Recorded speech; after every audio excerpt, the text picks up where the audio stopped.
Media మిత్రులకు, print media, electronic media, YouTube channels అందరికీ పేరు పేరున ఈ యొక్క సమావేశానికి వచ్చినందుకు ధన్యవాదాలు. Telugu cine workers cooperative housing society limited, doctor M Prabhakar Reddy, Chitrapuri colony. ఈరోజు ఇక్కడ ఈ సమావేశం ఏర్పాటు చేయడం యొక్క ముఖ్య ఉద్దేశం, మీరు ఈ మధ్యకాలంలో చూస్తూ ఉన్నారు చాలా. ఎందుకంటే మేము ఇప్పుడు కూడా సొసైటీ విషయాలన్నీ కూడా మాకు 6 నెలలకు ఒకసారి సర్వసభ్య సమావేశం జరుగుతుంది. ఇక్కడ ఏదున్నా తప్పులున్నా, ఏదున్నా ఏ సమస్యలున్నా ఒక కుటుంబంలాగా అక్కడ మాట్లాడుకుంటూ ఉంటాము. సమస్యలు ఏమైనా ఉంటే సమస్య ఎలా పరిష్కారం చేసుకోవాలి, పరిష్కారం కాని సమస్యలు ఉంటే దానికి బాధ్యులు ఎవరు, ఎందుకు అనేది అక్కడ అందరూ ప్రశ్నలు చేస్తారు, దానికి సమాధానం చెప్తూ ఉంటాము. కానీ ఈ మధ్యకాలంలో చూస్తుంటే కంప్లైంట్ పెట్టేవాళ్ళు కానీ, అభియోగాలు మోపేవాళ్ళు కానీ, ఆరోపణలు చేసేవాళ్ళు కానీ సర్వసభ్య సమావేశానికి ఎప్పుడు వచ్చి మాట్లాడలేదు. కానీ ఇక్కడికి వచ్చి చలో ఫిల్మ్ ఛాంబర్ అని, చలో ఆర్సీఎస్ అని, గాంధీ భవన్ అని, చలో డీసీఓ ఆఫీస్ అని, అసలు చిత్రపురికి సంబంధం లేని వాళ్ళు కూడా ఎవరెవరో మేము ఉద్యమం చేస్తున్నాం, మేము చిత్రపూర్లో 3,000 కోట్ల రూపాయల అవినీతి జరిగింది, 300 కోట్ల రూపాయల అవినీతి జరిగింది, 336 రిజిస్ట్రేషన్లు అక్రమంగా ఈ కమిటీ చేసింది, అక్రమ దోపిడీ చేసింది, కొత్తగా సఫైర్ షూట్ అని ఒక టవర్స్ కట్టారు, రియల్ ఎస్టేట్ వ్యాపారం చేస్తున్నారు అనే ఒక పలు విధాలుగా పలు రకాలుగా చిత్రపురి గురించి చాలా, అసలు అక్కడ మా సభ్యుల మధ్య రాని డిస్కషన్స్ అన్నీ కూడా, అక్కడ లేని సమస్యలన్నింటినీ కూడా ఇక్కడ మీడియా పరంగా కానీ, ఇక్కడ ఉద్యమాల పరంగా కానీ బయటికి వ్యక్తపరచడంతో మా చిత్రపూర్లో నివాసం ఉండే సభ్యులు కానీ మా మధ్య కానీ చాలామంది అసలు ఏం జరుగుతుంది ఇక్కడ, ఆ విషయాలన్నీ కూడా మీరెందుకు చెప్పలేకపోతున్నారు, వారు పదే పదే లెటర్లు పెట్టడం, కోర్టు కేసులు ఉన్నాయంటాం, అసలు మీరు ప్రెసిడెంట్గా మీకు అర్హత లేదు అంటాం, మీకు కోర్టు ధిక్కరణ ఉందంటాం, వివిధ రకాల క్వశ్చన్లు వేస్తూ వారే సమాధానాలు చెప్తూ తర్జన భర్జనగా సభ్యులందరినీ కూడా అయోమయం గురి చేయటం అవన్నీ కూడా మేము చూస్తూ ఉన్నాం. దాని గురించి అసలు మీ దగ్గర ఏమున్నాయో అసలు ఏంటో, ఎందుకంటే ఇప్పుడు చిత్రపురి కాలనీ చాలా సమస్యల్లో ఉంది. ఆ విషయం అందరికీ కూడా తెలుసు. చాలాసార్లు కూడా నేను ప్రెస్ మీట్లో చెప్పాను, మా జనలబడిలో కూడా మొత్తం కూడా వివరించి చెప్పాం. ఫైనాన్షియల్ స్టేటస్ ఏంటి, మనం ఈరోజు ఉన్న చిత్రపురి సమస్య ఏంటి, ఏ స్టేజ్లో ఉంది, దీని నుంచి ఎలా బయటపడాలి అనేది మేమందరం కూడా ఒక కుటుంబంలాగా అందరం కూడా అక్కడ సర్వసభ్య సమావేశంలో మాట్లాడుకున్నాం. ఆ విషయాలన్నీ లేవనెత్తకుండా వివిధ రకాలుగా ఎందుకు రిజిస్ట్రేషన్ చేయాల్సి వచ్చిందో, ఏమొచ్చింది అనేది ఏం తెలియకుండానే ఇష్టం వచ్చినట్టుగా మాట్లాడుతున్నారు. దానివల్ల అసలు చిత్రపూర్లో ఇంకా ఆర్థిక లోటు పెరుగుతుంది తప్ప ఇంకా ఆర్థిక సమస్యలు పెరుగుతున్నాయి. అసలు చిత్రపూర్లో సమస్యలు పెరుగుతున్నాయి తప్ప ఒక్కటి కూడా తగ్గట్లేదు. అసలు ఏమన్నా సరే బహిర్గతంగా ఒకవేళ మేము చేసింది తప్పు అని కనుక అంటే దానికి సభ్యులు ఏ నిర్ణయం తీసుకున్నా మాకు త్వరలో జల్లబడి కూడా ఉంటుంది. అసలు ఇప్పుడు సభ్యులందరికీ తెలియాలనే ఉద్దేశంతోనే ఈ యొక్క ప్రెస్ మీట్ అని కాదు, అసలు మొత్తం కూడా అన్ని విషయాలు కూడా సందేహాలన్నీ కూడా నివృత్తి చేసుకుందాం. ఏదైనా తప్పు ఒప్పులు ఉంటే సరి చేసుకోవడానికి జల్లబడి కూడా ఉంది కాబట్టి అన్నీ కూడా బహిర్గతంగా అసలు ఏమన్నాయో, ఎందుకు మాట్లాడుతున్నారు, మీ దగ్గర ఉన్న ఆధారాలు ఏంటి, మా దగ్గర ఉన్న విషయాలు ఏంటి, అన్నీ కూడా కూలంకుషంగా మనం ఇక్కడ డిస్కస్ చేసుకుందాం ఉద్దేశంతోనే ఇక్కడ ఏర్పాటు చేసాం తప్ప ఇది ఎవరి మీద ఎవరు వ్యక్తిగత విమర్శలు చేసేవాళ్ళు ఉంటే చేస్తూ ఉన్నారు నా మీద, అది ఎంత మామూలే. కానీ చిత్రపూర్ గురించే మాట్లాడాలి కాబట్టి చిత్రపూర్లో ఎంత అవగాహన ఉందో, వాళ్ళకేం అవగాహన ఉంది, వాళ్ళ దగ్గర ఉన్న ఆధారాలు ఏంటి, అసలు ఎన్ని సభ్యులకి బయట వారిని, ఎందుకంటే చిత్రపూర్ అంటే 4,700 మంది సభ్యులండి ఇప్పుడు ఉన్న సభ్యులు, రన్నింగ్ సభ్యులు. ఫ్లాట్లు వచ్చి 4,213 ఫ్లాట్లు, మిగతా వాళ్ళు వెయిటింగ్లో ఉన్నారు. వారు ఏమైనా ఉంటే వారు మాట్లాడాలి, వారి సమస్యలు వారు లేవనెత్తాలి. అక్కడ ఏమైనా ఇంటర్నల్గా ఇంకేమైనా పనులు కానీ ఏమైనా ఉంటే ఆ పనుల గురించి కానీ ఎందుకు కావట్లేదు, ఎప్పుడు అవుతాయి, ఎలా అవుతాయి ఏంటని అక్కడ సర్వసభ్య సమావేశంలో మాట్లాడతారు. మేము ఇంటర్నల్గా మీటింగ్లు పెట్టుకుంటాము, అవన్నీ కూడా అక్కడ మాట్లాడతాం. కానీ 300 కోట్లు ఏంటి, 336 రిజిస్ట్రేషన్లు ఏంటి, అసలు దాని గురించి అసలు మీ దగ్గర ఏమున్నాయి ఏంటి అని ఉంటే మా క్లారిటీ కూడా మేము బహిర్గతంగా అందరి ముందు మీ మీడియా సమక్షంలో ప్రజలందరూ తెలిసే విధంగా చెప్పాలనే ఉద్దేశంతోనే ఈరోజు ముందుకు రావడం జరిగింది. అంతే తప్ప మళ్ళీ ఒకసారి చెప్తున్నాను, ఎవరెవరి గురించి కానీ వ్యక్తిగతంగా కానీ నేనైతే ఎప్పుడు విమర్శలు చేసేవాడిని కాదు. మా కమిటీ అంతా ఉంది. ఎందుకంటే అక్కడ నివాసం ఉండాలంటే, ఎవరైనా రెంట్కి రావాలంటే ఎక్కడ అంటే చిత్రపూర్లో అని చెప్పుకోవడానికి కూడా భయపడుతున్నారు. ఒక ఇల్లు కొనుక్కోవాలన్నా కానీ అమ్మ చిత్రపూర ఆ ఇల్లు వస్తుందో రాదో, ఆ ఇంటికి కడితే ప్రాజెక్ట్ కంప్లీట్ అయిద్దో కాదో అనే వివిధ రకాల రూమర్లు ఎక్కువ అవుతున్నాయి. ఆ రూమర్లు చేయడం వల్ల వారికి వచ్చేది ఏంటి, అసలు సభ్యులా లేదా అనేది కూడా మేము కూడా చెప్పడానికి ఈ యొక్క సమావేశం ఏర్పాటు చేశాం. ఏదున్నా సరే ఒక సమస్య అనేది మీ దగ్గర ఏముందో ఏంటో, అందుకే వాళ్ళందరినీ కూడా స్వయంగా ఆహ్వానించాం. మీ దగ్గర ఉన్న ఆధారాలతో రండి, ఇక్కడ మాట్లాడుకుందాం, ఒకరి మీద ఒక విమర్శలు వద్దు.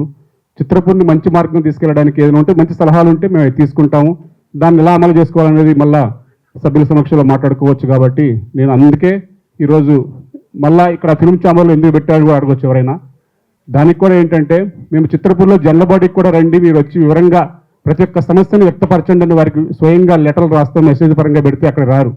ఎందుకు రారు, మీరు ఎందుకు వచ్చి మాట్లాడరు అంటే వాడు వచ్చే సమాధానం ఏంటంటే, జల్లబాడీలో వచ్చే 2000 మంది కానీ 1000 మంది కానీ 2000 మందిలో 1000 మంది మీ మనుషులే ఉంటారు, మీరే గోండాలను పెడతారు, రౌడీలను పెడతారు, మమ్మల్ని అక్కడ మాట్లాడినవారు, మైక్ ఇవ్వరు అనే ఒక అపవాదులు వేస్తారు. అందుకే ఇక్కడ మన అందరికీ ఇక్కడ పెద్ద దిక్కు ఫిలిం ఛాంబర్ అనేది ఉంది కాబట్టి ఇది ఇక్కడ ఛాంబర్ హాల్లోనే పెట్టుకుంటే సరే మీరు మేము అందరం ఉండొచ్చు, అసలు సమస్యలు ఏంటో మాట్లాడుకోవచ్చు అని ఓపెన్గా మాట్లాడుకుందామనే ఉద్దేశంతో ఇక్కడ ఏర్పాటు చేశాం. కాబట్టి మీ ఏమన్నా వచ్చిన వాళ్ళు కానీ ఏమైనా సమస్యలు ఉంటే కనుక మెయిన్ వ్యక్తిగత సమస్యలు ఇప్పుడు వద్దండి, నా ఫ్లాట్ రాలేదు, నేను డబ్బు కట్టాను, ఈ కాదు అసలు ఏంటి ఆ ఫ్లాట్స్కి కూడా మీరు ఓవర్గా మాట్లాడతారు. కానీ ఈ చిత్రపూర్ మీద అవినీతి ఏంటి, మీ దగ్గర ఉన్నది ఏంటి అనే విషయాల మీద మాట్లాడిన తర్వాత అక్కడున్న వర్కుల గురించి కానీ అక్కడున్న ఫ్లాట్స్ గురించి కానీ అవి కూడా నేను అన్ని చెప్పేంత వరకు కూడా అన్ని విషయాలు వివరంగా నేను ఎక్స్ప్లెయిన్ చేస్తాను ఎందుకైందని కూడా. కాబట్టి అసలు మీ దగ్గర ఏమున్నాయో ఏంటో అని చెప్పగలిగితే నా వివరణ కూడా విన్న తర్వాత మీరు కూడా మాట్లాడవచ్చు, దాన్ని బట్టి ముందుకెళ్దాం అనేది నా కోరిక. Thank you.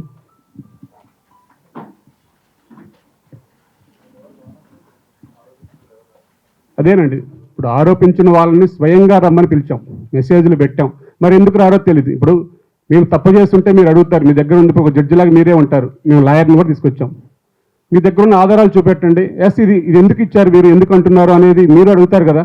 మాకు ఎందుకు పదే పదే ఇట్లా 3000 కోట్లు అంటున్నారు ఏంటని. ఆ ప్రాజెక్టు వాల్యూ వచ్చి 756 కోట్ల ప్రాజెక్టు వాల్యూ. మొత్తం 4213 ఫ్లాట్లు కడితే మొత్తం డబ్బు కడితే వచ్చేది 756 కోట్లు. ఇంకా ఎక్స్ట్రా నెంబర్స్ కడితే ఇంకో 100 కోట్లు, 850 కోట్లు దాటి ఒక్క పైసా కూడా లేదాడ. దానికి 3000 కోట్లు ఏంటి?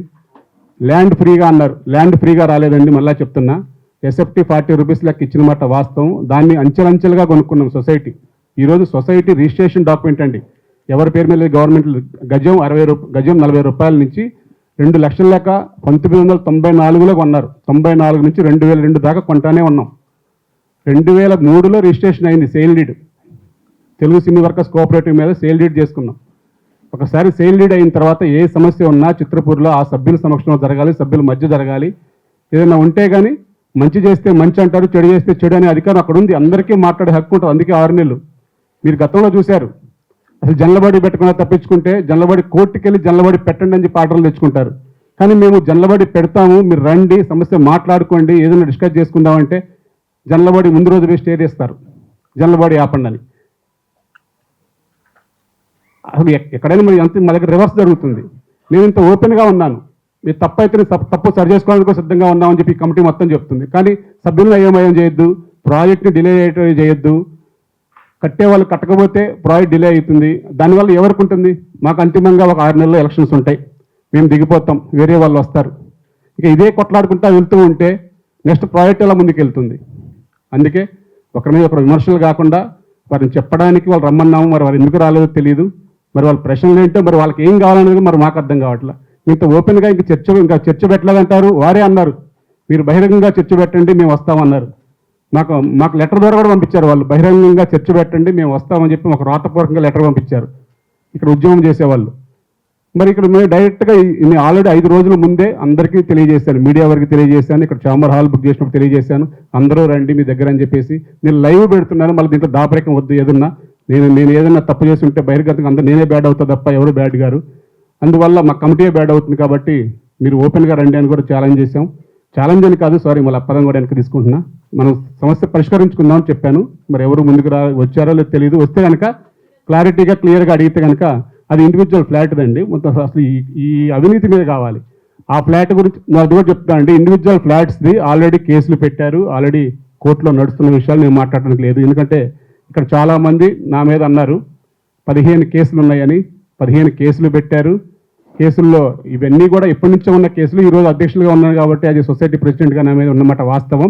వాటన్నిటినీ కోర్టులో ఎంక్వైరీ జరిగింది, ఆల్రెడీ కోర్టులో ఛార్జ్ షీట్లు ఫైల్ చేశారు.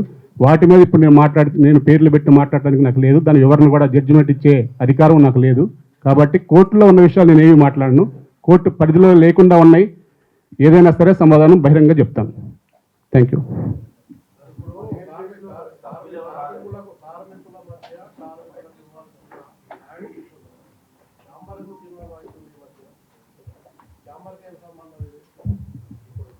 కార్మికులు ఇచ్చే దాంట్లో ఛాంబర్ ఇన్వాల్వ్మెంట్ ఏమీ లేదండి. ఛాంబర్ ఒక పెద్ద దిక్కుగా ఈ గొడవలు ఏంటి ఏందని ఈ మధ్య మమ్మల్ని పిలిచినమాట వాస్తవం. వారిని మమ్మల్ని ఒక పెద్ద ఇప్పుడు ఏంటంటే కార్మికుల మధ్య ఏదున్నా సరే మాకు సెటిల్మెంట్ చేయాల్సింది ఛాంబరే కాబట్టి బయట ప్రభుత్వం దగ్గరికి వెళ్తే అసలు మీ ఛాంబర్లో ఉన్నారు కదా పెద్దలు, వాళ్ళ దగ్గర కూర్చొని మాట్లాడండి అంటే వారు అందరూ పిలిచారండి ఇక్కడికి. సేమ్ ఇక్కడే ఇదే ఫిల్మ్ ఛాంబర్లో ఆరోపణలు చేసే వాళ్ళని మమ్మల్ని పిలిచారు, మాట్లాడారు. వారికి అర్థం కాల వాళ్ళు ఏం చెప్తున్నారు. మరి మేము అక్కడ కూడా అన్ని విషయాలు అన్ని పేపర్లతో సహా చూపించాము వారికి. చెప్పిన తర్వాత మరలా మాట్లాడుతూ ఉన్నారు. మరలా ఇంతవరకు వాళ్ళు రాలేదు కాబట్టి వాళ్ళు మమ్మల్ని ఆహ్వానించలేదు. ఒక పెద్ద దిగ్గుగా ఉండాలి కాబట్టి ఛాంబర్ ఇన్వాల్వ్ అయింది తప్ప దీంట్లో ఛాంబర్కి ఎటువంటిది సంబంధం లేదండి.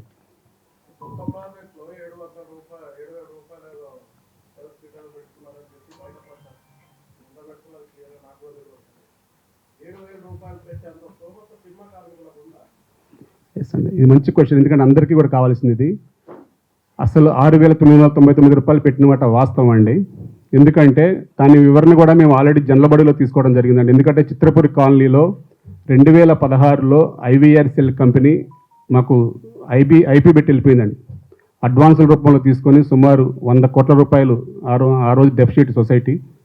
అడ్వాన్సుల రూపంలో వాళ్ళు వెళ్ళిపోయిన తర్వాత కాంట్రాక్టులు వచ్చారు, సబ్ కాంట్రాక్టర్స్ అని వచ్చారు. వారు కూడా ఒక 100 కోట్ల రూపాయలు మొత్తం అందరూ కూడా అడ్వాన్సుల రూపంలో తీసుకొని వెళ్ళిపోయారు.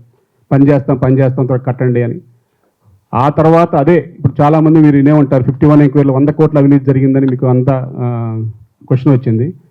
తర్వాత ఇదే ఉద్యమకారులు అందరూ కలిసి గవర్నమెంట్ని సంప్రదిస్తే సొసైటీ మీద 2018లో ఎంక్వైరీ చేయడం జరిగింది, 51 ఎంక్వైరీ.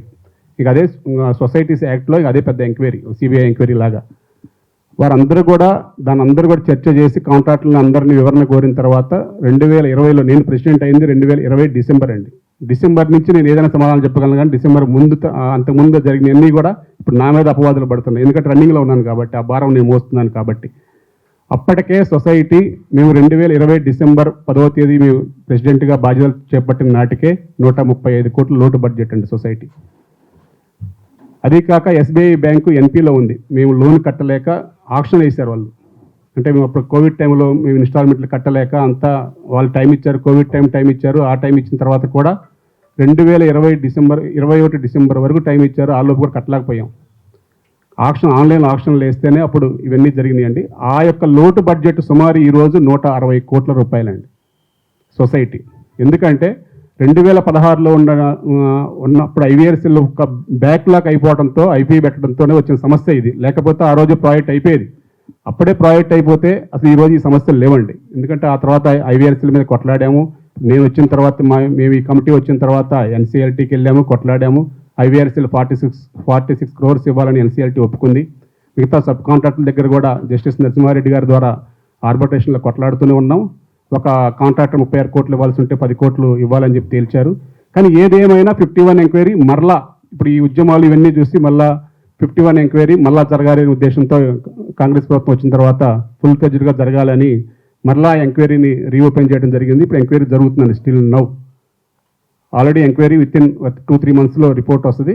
ఒకవేళ నిజంగా దాంట్లో కనుక అది కూడా 2000 నుంచి 2020 దాకా ఉన్న కమిటీ మొత్తం మీద వేశారండి ఎంక్వైరీ.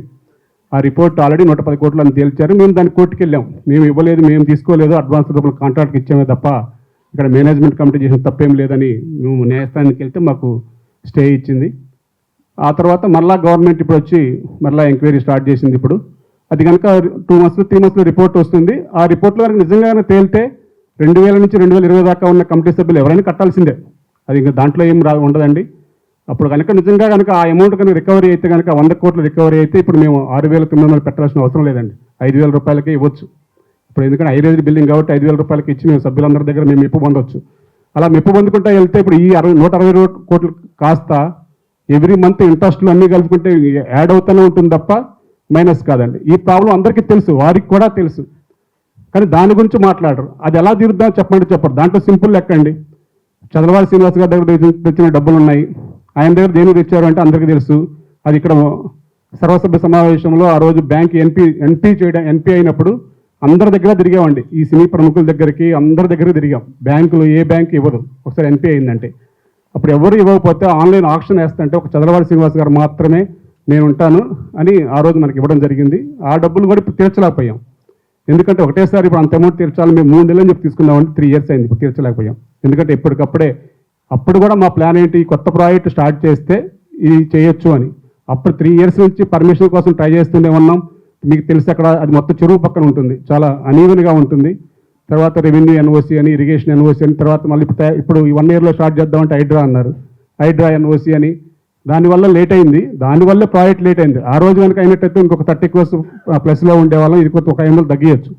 మేము ఎప్పుడైనా సరే ఉన్న కాంట్రాక్టర్ వాల్యూ, ఈ అప్పులు అన్నీ లెక్కేసుకొని ఇప్పుడు రికవరీ చేయకపోతే ఎప్పుడు రికవరీ చేయలేము. అంతేగాని పబ్లిక్ దగ్గర నుంచి సొసైటీని కాపాడాలి, కానీ ఏదో నా నిప్పు కోసం, మా కమిటీ నిప్పు కోసం 5,000 రూపాయలు పెట్టేసి ఇప్పుడు మేము అందరికీ తల ఫ్లాట్ రిజిస్ట్రేషన్ చేసి వెళ్ళిపోతే మళ్ళా సేమ్ 100 కోట్లు ఉంటుంది. ఆ 100 కోట్లు ఎవరి మీద వేయాలి? 4,000 మంది మీద వేయాలి. 4,000 మంది ఎందుకున్నారు? ఇప్పుడు అక్కడ లేరు ఎవరు. అందరూ ఫ్లాట్లు అలాట్మెంట్లు అయిపోయి, రిజిస్ట్రేషన్లు అయిపోయి, అందరూ అమ్ముకొని వెళ్ళిపోయారు. ఇప్పుడు మళ్ళీ వారి మీద మనిషికి 1,00,000 కట్టమంటే ఆ బాధ్యత ఎవరు చేస్తారు? ఇదంతా అయ్యేది కాదు. కాబట్టి ఇక్కడితో జీరో చేద్దామని పబ్లిక్ ఏమనుకున్నా సరే వివరంగా వాళ్ళకి వివరిద్దామని చెప్పేసి, పబ్లిక్ మీన్స్ మా చిత్రపూర్ల సభ్యుల మధ్యలో క్లియర్గా క్లారిటీగా చర్చించుకొని చేశాం. ఏది ఇక్కడ కమిటీ వ్యక్తిగత నిర్ణయం ఉండదు, ఏది ఉండదు. ఒకవేళ ఏదున్నా సరే మా దగ్గర ఇంకోటండి, క్యాష్ అనేది ఉండదండి.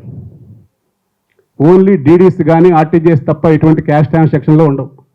అవినీతి జరిగిందంటే ఇప్పుడు జరిగిన దాన్ని ఎంక్వైరీకి మేము సహకరిస్తుంటే ఇప్పుడేదో అవినీతి జరిగినట్టుగా చూపిస్తారు. మేము 2020 December 10 ప్రెసిడెంట్ అయిన తర్వాత ఈ రోజు దాకా మా ట్రాన్సాక్షన్ మొత్తం 100 కోట్లు. మరి మేము వచ్చిన తర్వాతే మరి 2 bedroom కంప్లీట్ చేసాము, డూప్లెక్స్ కంప్లీట్ చేసాము, రోడ్స్లో వర్క్లు స్టార్ట్ చేసాము, రోడ్లన్నీ వేసాము, లైట్లు వేసాము. ఈరోజు 4,713 మంది ఫ్యామిలీస్ క్లియర్గా క్లారిటీగా నివాసం ఉంటున్నారు అక్కడ. అంత ఏర్పాటు చేసినవారు మేము. మా దగ్గర 24/7 మంజీరా వాటర్ అండి, ఎక్కడ ఉండదు ట్విన్ సిటీస్లో. దాని అంతా చేస్తుంది మేమే. ఎక్కడ కరెంట్ కానీ ఇంకా డెవలప్మెంట్ పనులు ఉన్నాయి. ఇప్పుడు ఉండడానికి మనీ లేదు అసలు మా దగ్గర. వీళ్ళ కొట్లాట్ల వల్ల 2023 జనవరిలో రిజిస్ట్రేషన్లు ఆగిపోయినాయండి. అది కూడా ఎందుకో చెప్తాను. మేము 336 రిజిస్ట్రేషన్లు అక్రమంగా చేసామని చెప్పేసి ఒక అపవాదం ఉంది. అదే మాట్లాడతారు 336 రిజిస్ట్రేషన్ అక్రమంగా చేశారు అని. యాక్చువల్లీ డూప్లెక్స్ కానీ రోహౌస్ కానీ గతంలో ఎవరు రిజిస్ట్రేషన్ చేయలేదండి. మేము వచ్చిన తర్వాత డూప్లెక్స్ పర్మిషన్ తీసుకొచ్చి రోహౌస్ కూడా కంపల్సరీ 1530 సెప్టిక్ రిజిస్ట్రేషన్ చేస్తామని చెప్పేసి పర్మిషన్ తీసుకొని మేము రిజిస్ట్రేషన్ స్టార్ట్ చేసాం. స్టార్ట్ చేసినప్పుడు దాంట్లో ఇప్పటి వరకు 2016 తర్వాత మళ్ళీ అలాట్మెంట్లు జరగలేదండి. 2016 నుంచి ఇప్పటి వరకు అలాట్మెంట్ జరగకపోతే మేము వచ్చిన తర్వాత 2022లో మొత్తం కూడా జనలవాడి పెట్టుకొని లిస్ట్ అంతా పెట్టుకొని డీసీఓకి అప్లై చేసి మేము రిజిస్ట్రేషన్ స్టార్ట్ చేసాం.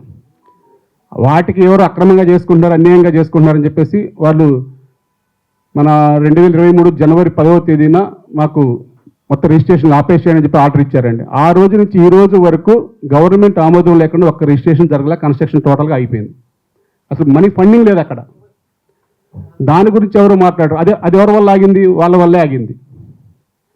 ఆ రోజు నుంచి ఈ రోజు దాకా రిజిస్ట్రేషన్స్ లేవు. సరే, ఈ తర్వాత ఉద్యమాలు ఇవన్నీ చూసి గవర్నమెంట్ కూడా ఎన్ని కాదు, అసలు ఎవరు నిజమైన సినిమా వాళ్ళు, సినిమా కార్మికులు అవునా కాదా అని చెప్పేసి గవర్నమెంట్ కమిటీ వేసిందండి. 5 men committee. ఇప్పుడు 2 సినిమా వాళ్ళు, 3 IASలతో గవర్నమెంట్ కమిటీ వేసింది. ఫ్లాట్ రాని వాళ్ళు ఎవరున్నా సరే ఇప్పుడు ఒక సభ్యులు వేశారు. ఇటువంటి సభ్యులు అందరూ కూడా వారి దగ్గరికి వెళ్తున్నారు. వారు ఫైనల్ చేశారనుకోండి, సపోజ్ రేపొద్దున మేము అక్రమంగా తీసేసాం వాళ్ళని, వాళ్ళు నిజమైన జెన్యూనిటీ సినిమా పర్సన్స్ ఇన్ టైంలో డబ్బు కట్టారు అనే ప్రతిపాదికలను వాళ్ళు కంపల్సరీ ఇవ్వాలంటే మేము ఇవ్వాల్సిందండి. రేపు వాళ్ళు ఆర్డర్ ఇచ్చిన దాన్ని మేము కట్టుబడి ఉంటామని చెప్పాం.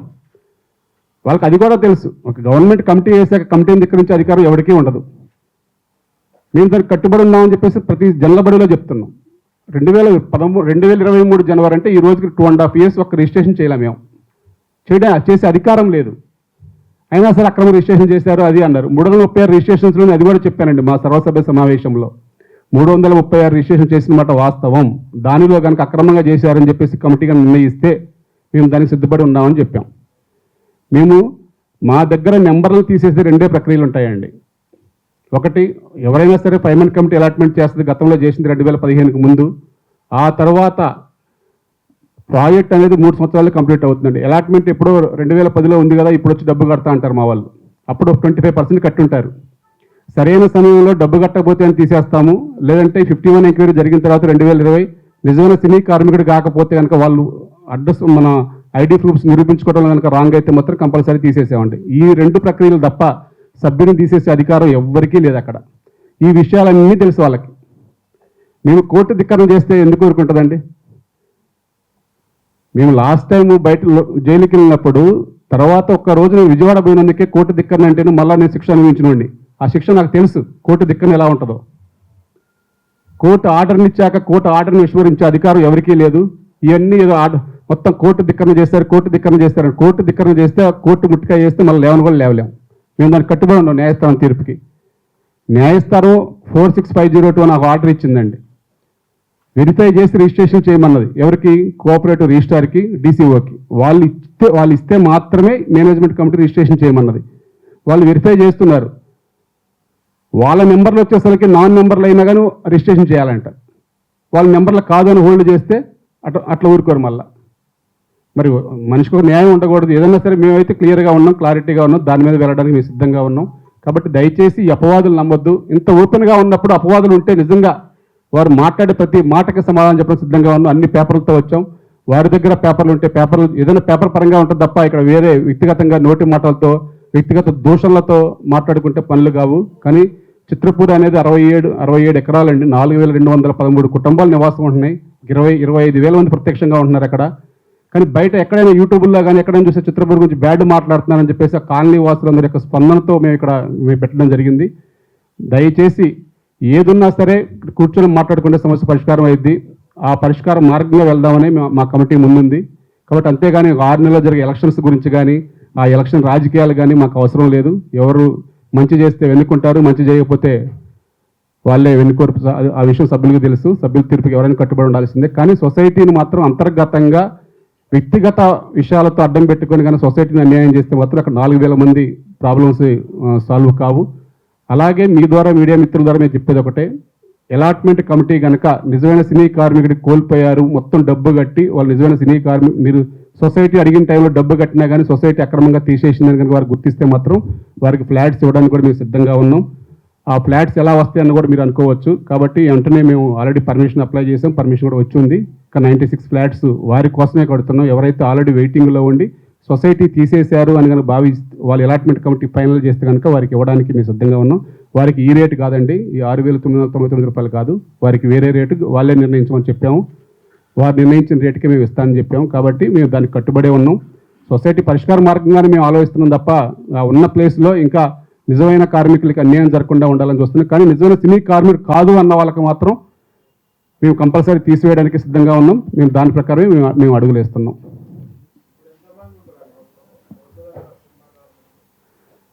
చిత్రపూర్లో జాయిన్ కావాలంటే కంపల్సరీ సినీ కార్మికులు అయ్యి ఉండాలండి.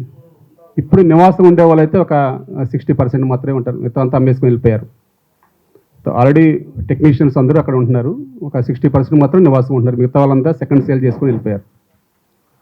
ఈ రో హౌస్ల గురించి కూడా ఒక కాంట్రవర్సీ ఉంది. ఫ్లాట్స్ కడితే చాలా మందికి ఇచ్చేయచ్చు కదా, 3,000 మంది కార్మికులకి ఇచ్చేయచ్చు. బట్ రో హౌస్లు ఎందుకు కట్టారు? జీవో కూడా దానికి అనుకూలంగా లేదు, ఫ్లాట్స్కి అనుకూలంగా ఉంది అని చెప్పేసి అంటున్నారు. సో ఏంటి దీని మీద వివరణ ఏంటి సార్? జీవో అనేది జీవో నెంబర్ 658లో ఎఫ్ఎల్ఏటి ఫ్లాట్స్ కట్టమని ఉన్నమాట వాస్తవం. కానీ మరి 2009లో మరి దానికి ఎలా పర్మిషన్ అయితే రో హౌస్కి అయితే పర్మిషన్ ఇచ్చారు, కట్టారు, అప్పుడే కట్టారు. ఇప్పుడేం నేను కట్టలేదు ఏమి. 2009లోనే హెచ్ఎండి పర్మిషన్ ఇచ్చింది. అప్పుడే 225 రో హౌస్లు కట్టారు.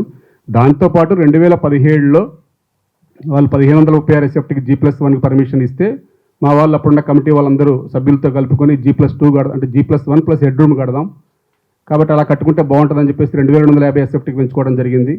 ఆ తర్వాత వివిధ రకాల ఆ రోజు నుంచి ఒక 6 రోజులు మేము అప్పుడే కట్టారు. 2017లోనే కట్టారు. ఆ 6 రోజులతో పాటు ఇంకా 26 రోజులు కడదామని కూడా మేము డిజైన్ చేయడం జరిగింది ఉన్న ప్లేస్లో యాజ్ పర్ హెచ్ఎండిఏ నామ్స్ ప్రకారం మాత్రమే.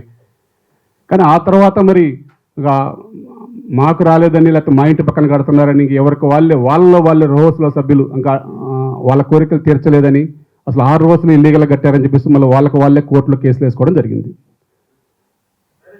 అధ్యక్ష,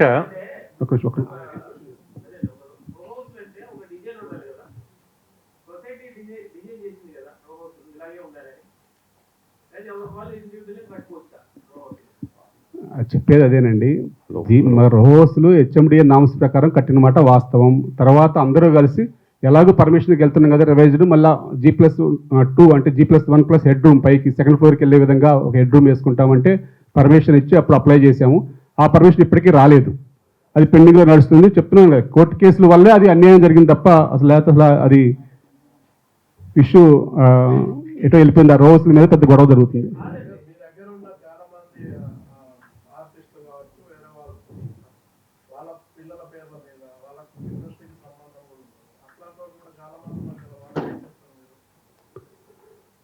మన చిత్రపూర్లో ఒకటి ఉందండి యాక్ట్, మన TCS యాక్ట్లో ఒకటే ఉంటుందండి, కుటుంబం అంటే భార్య భర్త పెళ్లి కాని పిల్లలు ఉంటే కనుక ఒకరికే ఉంటుంది. వాళ్ళకి పిల్లలు కానీ పెళ్ళయ్యి వాళ్ళు సపరేట్గా ఉంటే వాళ్ళు కూడా వర్కర్ అయి ఉంటే కనుక వాళ్ళకు ఉండొచ్చు అండి. దాని ప్రకారం ఉంటుంది.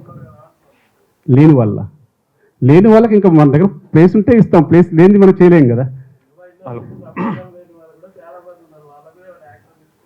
అది ఇప్పుడైతే ఏం లేదు, మా దగ్గర రిజిస్ట్రేషన్ అన్నీ అయిపోయాయి. ఇప్పుడు మేము యాక్షన్లో ప్రతి యాక్షన్లో ఏమి లేవు. మా దగ్గర ఉన్న వాళ్ళల్లో ఇప్పుడు ఎవరైతే రిజిస్ట్రేషన్స్ పెండింగ్ ఉన్నాయో వాళ్ళ వరకన్నా కట్టకుండా ఉండాలనే ఉద్దేశంతో గవర్నమెంట్ కాంగ్రెస్ ప్రభుత్వం కంపల్సరీ కమిటీ చేసింది. మేము దానికి కట్టుబడి ఉన్నాం. నెంబర్ ఉంటే కానీ తీసివేయండి అని చెప్తున్నాం. ఇప్పుడు ప్రక్షాళన జరుగుతుంది. ఆల్రెడీ రిజిస్ట్రేషన్ అయిపోయి సెకండ్ సేల్ అయిపోయి వాళ్ళని మనం ప్రక్షాళన చేయలేము, ఆల్రెడీ వెళ్ళిపోయారు అందరూ. ఇప్పుడు ఉన్న వాటి వరకైనా సరే దాని ప్రకారం అయితే క్లారిటీగా ఉన్నాం, క్లియర్గా ఉన్నాం, మేము దానికి కట్టుబడి ఉన్నాం. సార్ ఒకటి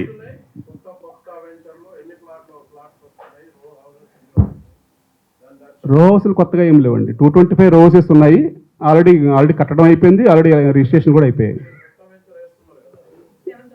6,999 285 ఫ్లాట్స్ అండి. 2 బెడ్రూమ్ దాంట్లో 2 బెడ్రూమ్ ఉంది, 3 బెడ్రూమ్ ఉంది, 4 బెడ్రూమ్ ఉంది. అన్నీ ఒకటే అండి. అది చెప్పాను కదా సార్, మాకు రేటు పెంచాలి తగ్గించాలి నిర్ణయించేది అక్కడ సభ్యులు సార్. ఎందుకంటే మా కుటుంబంలో అప్పు ఉంది, మాకు 160 కోట్లు సుమారు 160 రోజు పెరుగుతూనే ఉంది అప్పు అనేది. అది క్లారిటీ మేము జల్లబడిలో క్లారిటీగా చేస్తాం. ఎందుకంటే అది 4,000 మంది సభ్యుల్లో కనుక అప్పు లేదంటే మేము ఆ కన్స్ట్రక్షన్ కాస్ట్కి ఇవ్వాలి. కన్స్ట్రక్షన్ కాస్ట్ కమ్ అడిషనల్గా డెవలప్మెంట్ ఛార్జెస్ పెట్టుకొని ఒక 5,000 రూపాయలకి ఇవ్వాలి ఇప్పుడున్న సినారియో ప్రకారం. కానీ ఆ 2,000 రూపాయలు ఎందుకంటే యాడ్ చేసుకుంది ఈ అప్పు అంతా తీర్చాలని, లేకపోతే సొసైటీ మీద అందరి మీద పడుద్దండి. ఇది 4,213 మంది ఈ రోజు కాకపోతే రేపైనా అప్పు ఉందంటే నా పిల్లల్లో నేను ఇది చేస్తున్నా, నేనేదో 5,000 రూపాయలకి ఇచ్చేసి అప్పుతో నాకేం పని ఉందో వెళ్ళాను అనుకోండి, మళ్ళీ ఇది సేమ్ అందరికీ చుట్టుకుంటుంది. ఇక్కడ ఉండేవాళ్ళు ఎవరు ప్రశాంతంగా ఉండలేరు, మళ్ళీ కోర్టు నోటీసులు వస్తాయి, మళ్ళీ అందరూ. ఇప్పుడు ఆల్రెడీ దాంట్లో 83 కోట్ల రూపాయలు సుమారు వెయిటింగ్లో ఉన్న సభ్యుల అమౌంట్ ఉందండి. ఇప్పుడు వాళ్ళలో ఇప్పుడు అంతా కూడా ఈ కొత్త ప్రాజెక్ట్కి షిఫ్ట్ అవుతున్నారు, దానివల్ల కొంత తగ్గుతూ ఉంటుంది. అట్లా ఎక్కడికి అడ్జస్ట్మెంట్ చేసుకుంటూ వెళ్తూ ఉన్నాం మేము సొసైటీని. ఏంటండి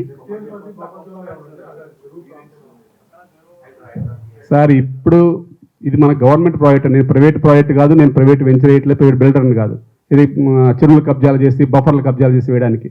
ఆ బఫర్లు ఆ FTL వాటి వల్లే 3 సంవత్సరాలు పట్టింది పర్మిషన్. ఇరిగేషన్ ఎన్ఓసి కావాలంటే ఇరిగేషన్ ఎన్ఓసి తెచ్చాము, రెవెన్యూ ఎన్ఓసి కావాలంటే రెవెన్యూ ఎన్ఓసి తెచ్చాము, హైడ్రా క్లియరెన్స్ కావాలంటే హైడ్రా క్లియరెన్స్ తెచ్చాము. ఇప్పుడు హైడ్రా క్లియరెన్స్ అయిపోయిన తర్వాత మాత్రమే HMD పర్మిషన్ ఇస్తారండి. ఇప్పుడు ఎక్కడైనా సరే హైడ్రా అనేది the best solution. Already Google కోఆర్డినేట్స్తోనే ఇస్తారు పర్మిషన్. HMD అవన్నీ చూసుకున్న తర్వాతనే ఈ సఫేరీ సూట్కి పర్మిషన్ ఇచ్చిందండి. ఇప్పుడు ఎటువంటి లేదు. దానివల్ల ఏంటంటే మాకు ఒక 100 ఫ్లాట్లు పోయినాయి, ఒక 1.5 ఎకర్ వేస్ట్ అయిపోయింది. మన ప్రాజెక్టులో 67 ఎకరాల్లో 1.5 ఎకర్ బఫరే ఉంది. FTL బఫర్లు అంతా ఓపెన్ అంతా కాకుండానే మిగతా కట్టేది మనం. సార్ ఒకటి అడగండి. సారీ అధ్యక్ష, ఓ చిన్న డౌట్. అంటే మీరు మళ్ళీ ఎవిడెన్స్ అది చెప్పండి సార్, ఫైల్స్ అన్నది ఏమీ లేదు. మాకున్నటువంటి చిత్రపురి 1994లో స్టార్ట్ అయింది. అప్పుడు ల్యాండ్ గవర్నమెంట్ నుంచి వచ్చినటువంటి land 40 rupees per square yard చొప్పున మనకి ఇచ్చారు. ఇచ్చిన తర్వాత దాని మీద మళ్ళీ కోర్టుకు వెళ్ళటం, కోర్టుకు వెళ్ళిన తర్వాత 2004లో కోర్టు నుండి కూడా అది క్లియర్ అయిపోయింది. మొత్తం 67 ఎకరాల 16 గుంటల ల్యాండ్ అది క్లియర్ అయిపోయిన తర్వాత ఆ రోజు మీరు అప్పుడున్నటువంటి కమిటీ, మీరు మీన్స్ కమిటీ, అప్పుడున్న కమిటీ IVRCLని కన్స్ట్రక్షన్ పరంగా పిలిచారు. IVRCL కన్స్ట్రక్షన్గా పిలిచినప్పుడు ఆ రోజు వాళ్ళు ఇచ్చినటువంటి, అంటే మీరు ఏదైతే HMDA నామ్స్ ప్రకారం అక్కడ ఏ ఉండాలి అంటే LIG ఎన్ని ఉండాలి, EWS ఎన్ని ఉండాలి, MIG ఎన్ని ఉండాలి, MIGలో 1000 SFT 750 SFT ప్లస్ రో హౌసెస్, ఇది ఫస్ట్ ఉన్నటువంటి లేఅవుట్. ఆ లేఅవుట్ని ఇచ్చినప్పుడు ఆ రోజు మీరు సబ్మిట్ చేసిన ఐవీఆర్సీఎల్ వాళ్ళకి 183,62,62,50,000 రూపాయలు. ఆ రోజు ఇది అయినటువంటి agreement 29th May 2004, 29th May 2004 IVRCL తోటి అయినటువంటి ఒక అగ్రిమెంట్ తర్వాత దానిలో చాలా స్టెప్స్ జరిగింది. ఫైనల్ అగ్రిమెంట్ వచ్చేసి అది 579,57,16,312 రూపాయలు మీరు చేసినటువంటి ఫైనల్ అగ్రిమెంట్ విత్ ఐవీఆర్సీఎల్ తోటి. ఆ రోజు మీరు సబ్మిట్ చేసినటువంటి లేఅవుట్ యాజ్ పర్ హుడాకి ఇచ్చినట్టు హుడా నామ్స్ ప్రకారం ఎల్ఐజీ ఈడబ్ల్యూఎస్ వచ్చేసి 1912, ఎంఐజీ వచ్చేసి 1176, హెచ్ఐజీ వచ్చేసి 720, రో హౌస్ వచ్చేసి 225. తర్వాత డూప్లెక్స్ అంటే ఎంఐజీ 750ని డూప్లెక్స్గా మార్చేసి దాన్ని డూప్లెక్స్ చేసి 180. అట్లా మొత్తం 4,313 ఫ్లాట్లు, 4,213 ఫ్లాట్లు. వీటన్నిటిని మీరు 2014 అంటే వాళ్ళకి ఇవ్వబోయే ముందు మీరు హెచ్ఎండిఏకి మీ లేఅవుట్ సబ్మిట్ చేసి, మీ డ్రాయింగ్ సబ్మిట్ చేసి, మీకున్నటువంటి ల్యాండ్లో మీరు వేసినటువంటి దీనికి ఇంత అనే కదా మీరు చేసింది. ఆ దానిలో ఓపెన్ ఏరియా ఎంత ఉండాలి, రోడ్స్కి ఎంత ఉండాలి, పార్క్స్కి ఎంత ఉండాలి, పార్కులను ప్లస్ ఈ ఏదైతే కమ్యూనిటీ హాల్స్ కానీ మన క్లబ్ హౌసెస్ కానీ వీటన్నిటికి ఒక నామ్స్ ఉన్నాయి. ఆ నామ్స్ ప్రకారం ఆ రోజు మీరు సబ్మిట్ చేసినప్పుడు ఆ రోజు మొత్తం మీరు పెట్టుకున్నటువంటి టోటల్ అమౌంటే 559,57,16,312 రూపాయలు. తర్వాత ప్రాజెక్టు ఇది ఐవీఆర్సీఎల్ వాళ్ళు 2017లో అప్పటికి దాదాపు 2,500 చిల్లర ఫ్లాట్స్ పూర్తి చేశారు. పూర్తి చేసిన తర్వాత ఒక ఐపీ పెట్టారు. 300 కోట్ల చిల్లర మనం అమౌంట్ వాళ్ళకి ఇచ్చాం. ఆ ఇచ్చిన వాటిలో సర్ప్లస్ అమౌంట్ ఇచ్చాము అని చెప్పని మనకు 51 ఎంక్వైరీ ఏదైతే ఉందో 51 ఎంక్వైరీలో సర్ప్లస్ అమౌంట్ కూడా ఇవ్వడం జరిగింది అని చెప్పని ఎంక్వైరీలో క్లియర్గా వచ్చినట్టు. నా క్వశ్చన్ ఏంటంటే, తర్వాత మీరు ఏదైతే అక్కడ మ్యాన్ పవర్ రేట్లు పెరిగినాయి,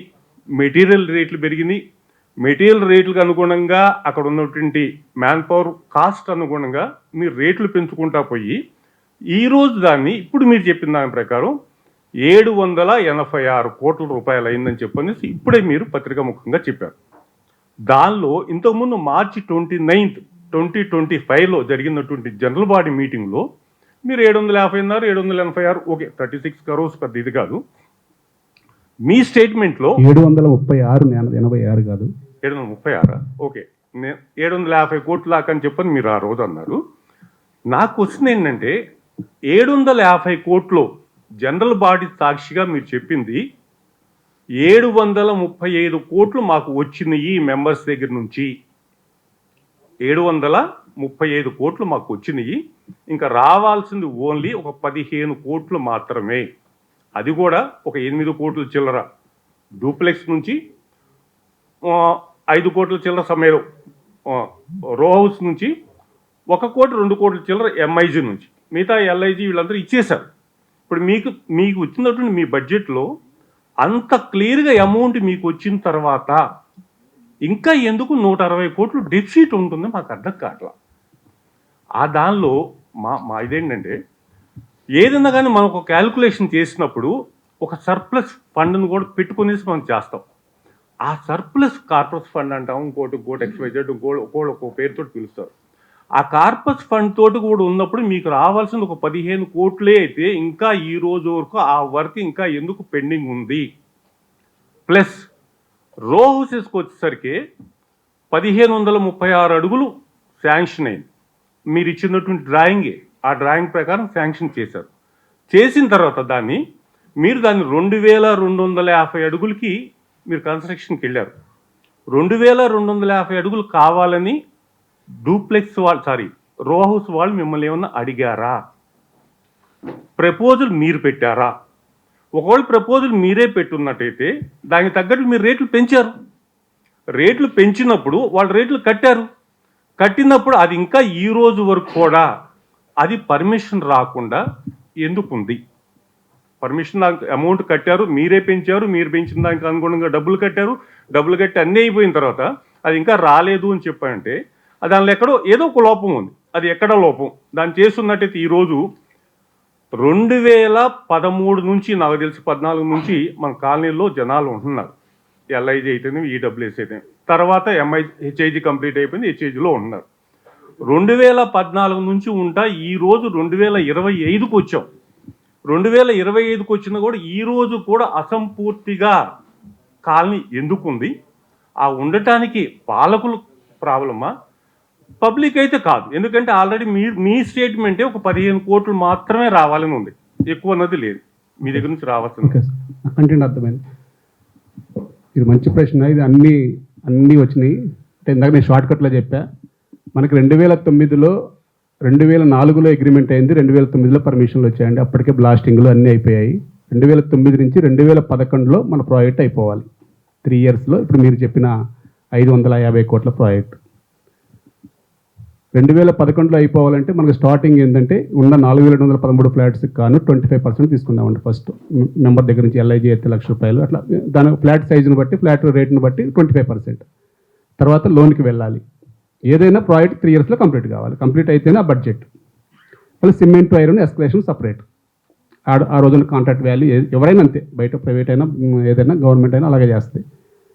2011 కల్లా కట్టడానికి ఎవరి దగ్గర డబ్బులు లేవు. అసలు ఎల్ఐజీ, ఈడబ్ల్యూఎస్లో లోన్లే రాలేదు వాళ్ళకి.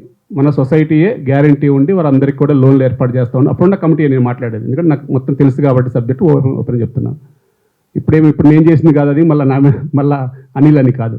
కానీ ఇందాక సార్ చెప్పినట్టుగానే అది ప్రెసిడెంట్గా అన్నీ తెలుసుకొని మాట్లాడాలి కాబట్టి చెప్తున్నాను. ఆ తర్వాత 2011లో ఎల్ఐజీ వాళ్ళు డబ్బులు కట్టక వాళ్ళే మన సొసైటీ గ్యారంటీ ఉండి వాళ్ళకి లోన్లు ఇప్పించడం, మిగతా వాళ్ళకి కూడా లోన్లు రాకపోతే అక్కడే ఒక ఆడిటర్స్ని అందరినీ పెట్టి లోన్లు వచ్చే విధంగా చేయటం, అట్లా చేసుకుంటా వెళ్తూ ఉంటే ఇలా నెంబర్ల దగ్గర నుంచి రావడం కూడా లేట్ అయిద్దని ఉద్దేశంతో ఆ రోజు ఎస్బీఐ బ్యాంక్, ఆ రోజు ఎస్బీహెచ్ బ్యాంకు నుంచి ₹150 కోట్ల లోన్ తీసుకోవడం జరిగింది. అది బడ్జెట్ అంతా ముందు క్యాలిక్యులేషన్ లేదండి మా దగ్గర. ఎందుకంటే 3 ఇయర్స్లో అయిపోద్ది, పట్టపట్ట ఇంకా ఆవేశంగా ఉన్నారు, కట్టేస్తారని చెప్పేసి ఆ రోజు అప్పుడున్న కమిటీ ఆ తీర్మానం చేసుకొని ముందుకెళ్ళింది. తర్వాత ₹150 కోట్ల ఎస్బీహెచ్లో లోన్ శాంక్షన్ చేసుకున్నాం. దానికి ఇంట్రెస్టే 70 కోట్లు కట్టింది సొసైటీ. అది సభ్యుల మీద ఎక్కడ పడలేదు. ప్లస్ ఎస్కలేషన్లని, సిమెంట్, ఐరన్ ఎస్కలేషన్ ఎవరీ 6 మంత్స్కి పెరుగుతూనే ఉంటుంది. అవన్నీ కూడా ఇన్పుట్ అంతా కూడా లెక్కలు ఉంటాయి కాబట్టి ఆ లెక్కల్లో మనం ఎప్పటికప్పుడు ఉంటా ఉన్నాయి.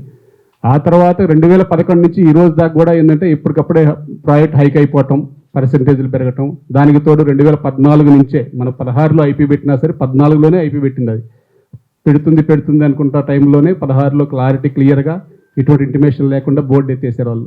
అది మీకు కూడా తెలుసు, మనందరికీ తెలుసు. అప్పుడు మనం ఎంతో ఇబ్బంది పడ్డాం, మీటింగ్లు పెట్టుకున్నాం, మళ్ళీ కాంట్రాక్టర్లు అవన్నీ చెప్పేసి అదే ఐవీఆర్సీల పేరుతో సబ్ కాంట్రాక్టులు చేసాం. అట్లా ఓవర్ బర్డన్ పెరిగిందండి ప్రాజెక్ట్ మీద. ఆ ప్రాజెక్ట్ మీద ఓవర్ బర్డన్ పెరుగుతూనే ఈరోజు మళ్ళీ ఆ బర్డన్ పెరిగినప్పుడు అలా సభ్యుల మీద భారం వేయటం, మీటింగ్లు పెట్టి ఇట్లా అని చెప్పడం. దానికి ఎందుకంటే బాధ్యత సభ్యులు కూడా వహించారు. ఎందుకంటే రేటు పెంచినా కానీ, ఎందుకంటే వాళ్ళ వల్ల కూడా లేట్ అయింది కాబట్టి కొందరు కట్టారు. అందరూ కడితే అసలు ఈ ప్రాబ్లం ఉండదు. దానికి కట్టిన వాళ్ళు మేము కట్టాం కదని మా బాధ వ్యక్తపరుస్తారు. కట్టిన వాళ్ళ గురించి ఎవరు మాట్లాడతారు? అది కూడా మాట్లాడితే అర్థమయ్యేది మనకి. కాబట్టి ఏంటంటే దీంట్లో కట్టిన వాళ్ళని సొసైటీ అండి. ఈ సొసైటీలో ఏంటంటే 1 and 1 రూల్. కట్టినా కట్టకపోయినా అందరికీ అలా ఈక్వల్. ముందు కట్టారని చెప్పేసి వాళ్ళకి మళ్ళీ డిస్కౌంట్లు ఇవ్వడం కుదరదు, వెనక్కి కట్టారని చెప్పేసి వాళ్ళకి ఏం సపరేట్గా లేదు. ఆ ఎన్ని సెక్షన్లు జరగబట్టే, ఆ భారం అంతా వేయబట్టే ఈరోజు ఈ సొసైటీ ఈ అప్పుల్లోకి వెళ్ళిపోయింది. ఆ తర్వాత సబ్ కాంట్రాక్టర్ కూడా అడ్వాన్స్ తీసుకుని వెళ్ళిపోయారు. వాళ్ళు ప్రాజెక్ట్ కంప్లీట్ చేయాలి. అవన్నీ కూడా మనకు తెలుసు, మనం మాట్లాడుకున్న విషయాలే. దాని మీద ప్రాజెక్ట్ వాల్యూ పెరిగింది, ప్రాజెక్టు పెరిగింది. కానీ సభ్యులు కట్టారు, నేను సభ్యులు కట్టలేదు అంటలేదు. వారు కట్టిన దానికి బ్యాంకులు అప్పులు ఇవన్నీ తీర్చడానికి సరిపోయినాయి తప్ప ఎక్కడ కూడా ఇంకా డెవలప్మెంట్ కూడా మ్యాక్సిమం ఇంకా పూర్తిగా చేయలేకపోయాం. ఆ లెక్కల్లో వచ్చేసరికి చాలా క్లియర్గా ఉండండి. ఎక్కడ కూడా అడ్వాన్స్ ఇచ్చిన ఒక్కటే తప్ప అనేది సొసైటీలో జరిగింది. ఇంకెక్కడ కూడా ఎటువంటి తప్పులు జరగలేదు. ఆ కాంట్రాక్టులు వెళ్ళిపోయారు. దాని మీద కూడా మేము కొట్లాడుతూనే ఉన్నాం. మ్యాక్సిమం ఇంకా అవి రావాలి, ఇవి చేయాలి అంటే ఇప్పుడు అది అయ్యే పని కాదు కాబట్టి, ఆర్బిట్రేషన్ అంటే మీకు తెలియదు కాదు, ఇప్పుడు వసూలు చేసేది కాదు. అది అప్పటిదాకా మనం ఆగాలంటే ఇది కాస్త మళ్ళీ డబల్ అయిపోయి ఉన్న ప్రాజెక్ట్ అంత ఇబ్బంది అవుతున్న ఉద్దేశంతో ఒక ప్లానింగ్గా వెళ్తున్నాం. కానీ కాబట్టి సార్ చెప్పింది అయితే క్లారిటీయే. ఆ రోజు కనుక కరెక్ట్ క్లారిటీగా క్లియర్గా ఉంటే కనుక ఈ భారము ఇంత ఎఫెక్ట్ ఇంత తలనొప్పులు ఉండేవి కాదండి. అధ్యక్ష మాది ఒక్క నిమిషం.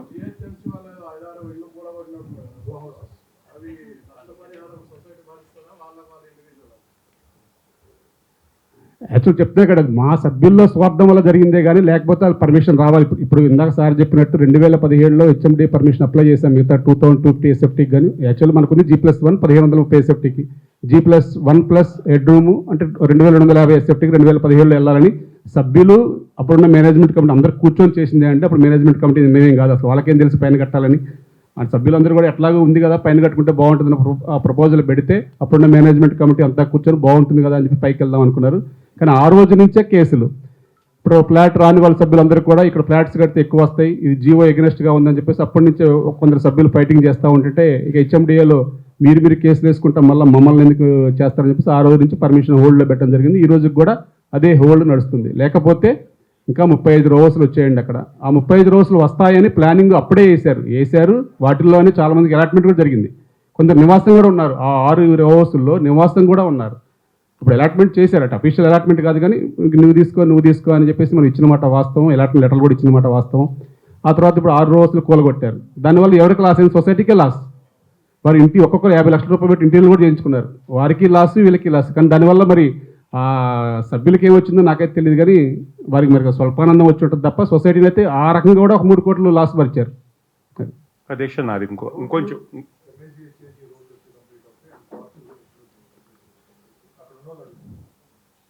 సార్ ఇప్పుడు ఇందాక చెప్పాను మా దగ్గర ఉన్న పనులు అయితే ఇంకా 40 కోట్ల రూపాయల పాత ప్రాజెక్ట్కే పనులు ఉన్నాయండి. ఎంఐజీ కానీ, డూప్లెక్స్ కానీ, రో హౌస్ కానీ. రో హౌస్లోకి రోడ్లు కానీ అవన్నీ వేద్దామంటే మున్సిపాలిటీ ద్వారా వాళ్ళ ద్వారా తెచ్చిన రోడ్లు ఏమైనా వేపిద్దామంటే కేసులను అడ్డు పెడుతున్నారు. ఇప్పుడు ఎంఐజీ హెచ్డీఎల్లో పనులన్నీ కంప్లీట్ చేద్దామంటే ఇక్కడ మనీ లేదు, మనీ రొటేషన్ లేదు. ఆ రో హౌస్లో ఉన్న రావాల్సిన 13 కోట్లు 14 కోట్లు వస్తాయేమో అనుకుంటే రిజిస్ట్రేషన్ లేవు. రిజిస్ట్రేషన్ చేస్తేనే డబ్బు కడతారు. ఇప్పుడు మొత్తం కూడా 164 రిజిస్ట్రేషన్ పెండింగ్ ఉన్నాయండి. 164 కూడా క్లియర్గా మీరు అన్న విధంగా నిజమైన సినిమా వాళ్ళకి ఇస్తారా అని మీరు అన్నారు కాబట్టి అది నిజమైన సినిమా వాళ్ళకి ఇవ్వడానికే వారు ఇంకా వెరిఫికేషన్ చేస్తున్నారు కాబట్టి ఆ ప్రక్రియ కొనసాగుతుంది. దాంట్లో కనుక ఎవరిని తీసేసి ఆల్రెడీ వెయిటింగ్లో ఉన్న నిజమైన సినీ కార్మికులకు ఇస్తారు. ఆ ప్రక్రియ కొనసాగితే కనుక ఆ 10 కోట్లు వస్తాయి. 10 కోట్లు వస్తే మిగతా డూప్లెక్స్ కానీ, ఎంఐజీ కానీ చిన్న పనులన్నీ కంప్లీట్ చేసి ఇంకా డెవలప్మెంట్ పనులు ఉన్నాయి అవన్నీ కూడా చేయడానికి సిద్ధంగా ఉన్నాం. అలాగే ఈ సఫైర్ షూట్ కూడా అతి త్వరలో బుకింగ్ స్టార్ట్ చేస్తున్నాం, ఓపెనింగ్ పెడుతున్నాము. ఆ బుకింగ్స్ కూడా ఏమైనా వస్తే కనుక ఇవన్నీ మిగతా ప్రాజెక్ట్స్ అన్ని కూడా కంప్లీట్ చేయడానికి మేము అతి త్వరలో ఆల్రెడీ నిన్న రోస్ మీటింగ్ పెట్టాం. ఒక 2 నెలల్లో రోడ్లు, వాటర్ లైన్ అన్ని ఇస్తానని చెప్పాము. వారికి కూడా మాట్లాడడం జరిగింది. రేపు డూప్లెక్స్ మీటింగ్ కూడా ఉంది. వారి సమస్యలు ఏమైనా ఉన్నా అక్కడ అంతర్గతంగా అన్ని విషయాలు మాట్లాడుతాం. ఏదైనా మనీ వస్తే కనుక చేయడానికి మేము సిద్ధంగానే ఉన్నామండి. దానికోసం అంటే అర్థం కాలేదండి. అంటే మీరు అధ్యక్షుడిగా ఉన్నందుకే ఈ కేసులన్నీ పడ్డాయి అంటున్నారు. బట్ అది కాకుండా అనిల్ని ఎలా అయినా ఇబ్బంది పెట్టాలి అనే దాని మీదే వెళ్తుంది కొంతమంది ఫోకస్ ఇదంతా కూడా అనేది.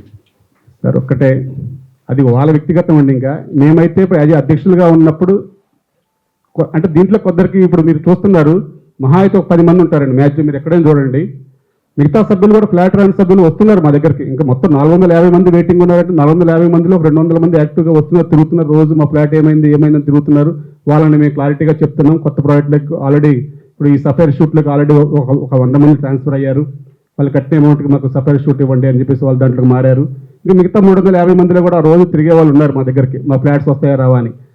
ఆల్రెడీ 5 మెన్ కమిటీ ద్వారా మేము సభాముఖంగా మేము చెప్పేది 5 మెన్ కమిటీ ద్వారా ఎలాట్ అయ్యి నిజమైన సినీ కార్మికులకు అన్యాయం జరిగితే ఇవ్వడం సిద్ధంగా ఉన్నాం. కానీ వాళ్ళలో వాళ్ళ మెంబర్లను ఎవరినో తీసివేశారని చెప్పేసి మాకు ఫ్లాట్లు రాలేదని గొడవలు తప్ప వ్యక్తిగతంగా ఇంకా ఇక్కడ టార్గెట్ చేశారే తప్ప వేరే ఉద్దేశం సొసైటీ డెవలప్ కావాలి, సొసైటీ పరంగా ఇవ్వలేదండి. కానీ ఇంకోటి ఏంటంటే ఇప్పుడు ఎవరైనా సరే వారేదో నన్ను మానసికంగా శారీరకంగా బాధ పెడితే ఇక్కడి నుంచి పక్కకి వెళ్ళిపోతాడు, ఈ సొసైటీలోకి వద్దామని ఒక ఆశ తప్ప వాళ్ళకి ఇక్కడ ఏదో చేద్దాము, ఒక మంచి చేద్దామని ఆలోచన ఉన్న వాళ్ళైతే మేము ఎప్పుడూ స్వాగతించాము. ఇలా సభాముఖం జనలబడిలుగా రమ్మన్నాం. నేను ఇదే జనలబడి సాక్షిగా లాస్ట్ ఇయర్ నేను 24లో లోపలికి వెళ్ళి బయటకు వచ్చినప్పుడు ఇదే సభాముఖం జనలబడి పెట్టి క్లారిటీగా చెప్పాను. మేము చేసేది తప్పు అయితే ఎల్ఈడి ప్రొజెక్టర్ పెట్టాను. మేము చేసేది తప్పు అయితే ఇక్కడ రండి, మేము స్వయంగా కమిటీ మొత్తం దిగిపోతాం. వద్దు, అనవసరంగా సొసైటీని డిస్టర్బ్ చేయడం మనకు మంచిది కాదు అని మేము సభాముఖంగా చెప్పాం. ఎవరైనా సరే ఇప్పుడు దిగిపోవాలంటే ప్రజెంటేషన్ చేయాలి కదా, నేను మంచి చేయగలను అంటే నేను చేయలేకపోయాను కాబట్టి నేను దిగిపోవచ్చు. అంతేగాని వాళ్ళకి ఏమిటంటే అక్కడ నేను ఉంటే కనుక వాళ్ళు రాలేరు అనే ఒకే ఒక్క సంకల్పం పెట్టుకొని నన్ను మానసికంగా శారీరకంగా కొంగదేయాలి. ఎందుకంటే ఇక్కడ ఏది జరిగినా 4213 మంది తరఫున కానీ మా కమిటీ తరఫున కానీ రెఫరెన్స్ చేసేది, చిన్న దానికి కూడా స్పందించేది, మెసేజ్లు పెట్టేది. మా వాళ్ళు కూడా మాట్లాడతారు, కానీ అందరూ మైక్ బట్టి మాట్లాడలేరు కాబట్టి ప్రతిదానికి నేను ముందుకు వస్తాను. అది వారికి నచ్చట్ల. ప్రతిదీ నేనే మాట్లాడాలనుకుంటారు తప్ప ఇప్పుడు ఎవరైనా ఉన్నా కానీ, ఇప్పుడు ఆ ప్రసాద్ గారే ఉన్నారు, ఆయనకే నాకు వ్యక్తిగతంగా ఏం గొడవలు లేవు. కానీ ఆయన మాట్లాడేది నాకు నచ్చకపోవచ్చు, మీరు అలా చేయడం తప్పు అంటే నువ్వెవరు మాట్లాడడానికి అనుకుంటారు. దానికి వ్యతిరేకంగా పెరగడం తప్ప ఇక్కడ వేరే ఇష్యూలు ఏం లేవు. ఇప్పుడు వాళ్ళేం నాకు రూపాయి ఇచ్చిందో నేను వాళ్ళ రూపాయి నా రూపాయి తినదే లేదు. యాజ్ ఏ ప్రెసిడెంట్గా నేనైతే అన్నింటిలో ఇన్వాల్వ్ అయి ఉంటాను, అన్నింటిలో భాగస్వామ్యంగా పంచుకుంటాను. ఒక మధ్యలో ఉన్నాను అంటే అది వాళ్ళకి కంపల్సరీగా ఏదో ఒకటి అయిందాక నేను నిలబడతాను కాబట్టి వాళ్ళకి నచ్చదు. కాబట్టి ఇప్పుడు ఉన్న వాళ్ళలో మీరు చెప్పండి, పేర్లు పెట్టానో చెప్పండి. వాళ్ళు ఇక్కడికే వస్తే సమస్య పరిష్కారం అయిపోయింది. ఇక్కడే సభాముఖ కమిటీ అందరం ఉన్నాం. ఎస్, నా ఒక్కడ అభిప్రాయం అనుకోండి, కాదనుకోవచ్చు. సభ్యులందరి కోరిక మేరకు ఇప్పుడు మీరే అడిగేవాళ్ళు, ఆయన చెప్పింది కరెక్ట్ క్వశ్చన్, మీరు ఎందుకు చేయలేకపోతున్నారు అని. మేము ఇక్కడ చెప్పాం, ఫ్లాట్స్ ఇప్పుడు మీకైతేనేమో 4 నెంబర్లకు ఇవ్వచ్చు, బయట వాళ్ళకైతే 4 నెంబర్లకు ఇవ్వకూడదు. ఇప్పుడు నిన్నదాకా ఉద్యమాలు ఏం చేశారు, నిజమైన సినీ కార్మికుడికి ఇవ్వండి అన్నారు. ఇప్పుడు నిజమైన సినీ కార్మికుడికి ఇవ్వండి అని చెప్పి నేనైతే చేయట్లేదు. 23 నుంచి అయితే నేనైతే ఒక రిజిస్ట్రేషన్ చేయలేదు. చేసిన వాటిల్లో కూడా చిన్నవాడి కాదోడికి నేను చేశానంటే కానీ తీసేయమని నేనే చెప్తున్నా. అనిల్ కుమార్ ఈ కమిటీ సినిమా కాని వాటికి కూడా చేసింది అని కనుక అంటే కనుక 336లో ఉంటే వెరిఫై చేయండి, తీసేసేయండి. మేము దానికి సిద్ధంగా ఉన్నాం.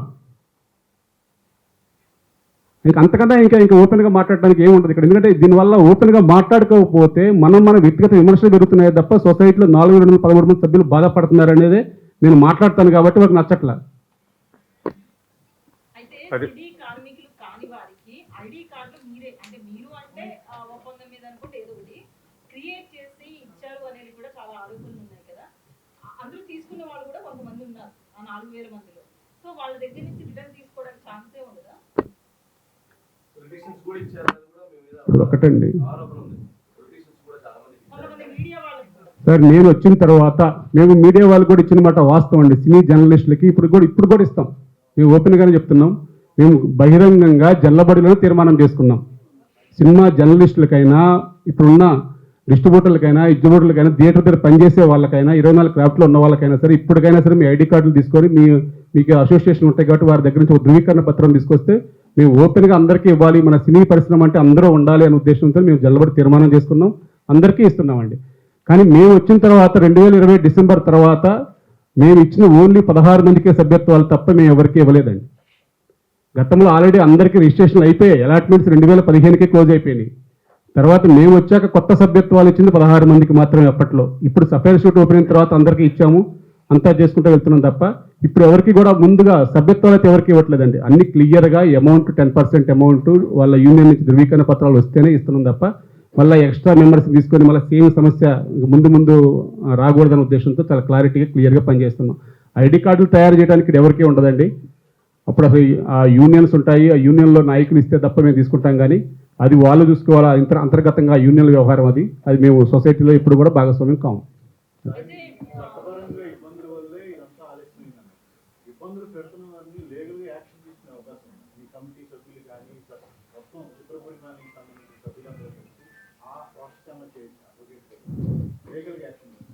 సార్, వాళ్ళు లీగల్గా ఇప్పటికప్పుడు మేము ప్రతి జనరల్ బాడీలో లీగల్గా తీసుకుంటామండి.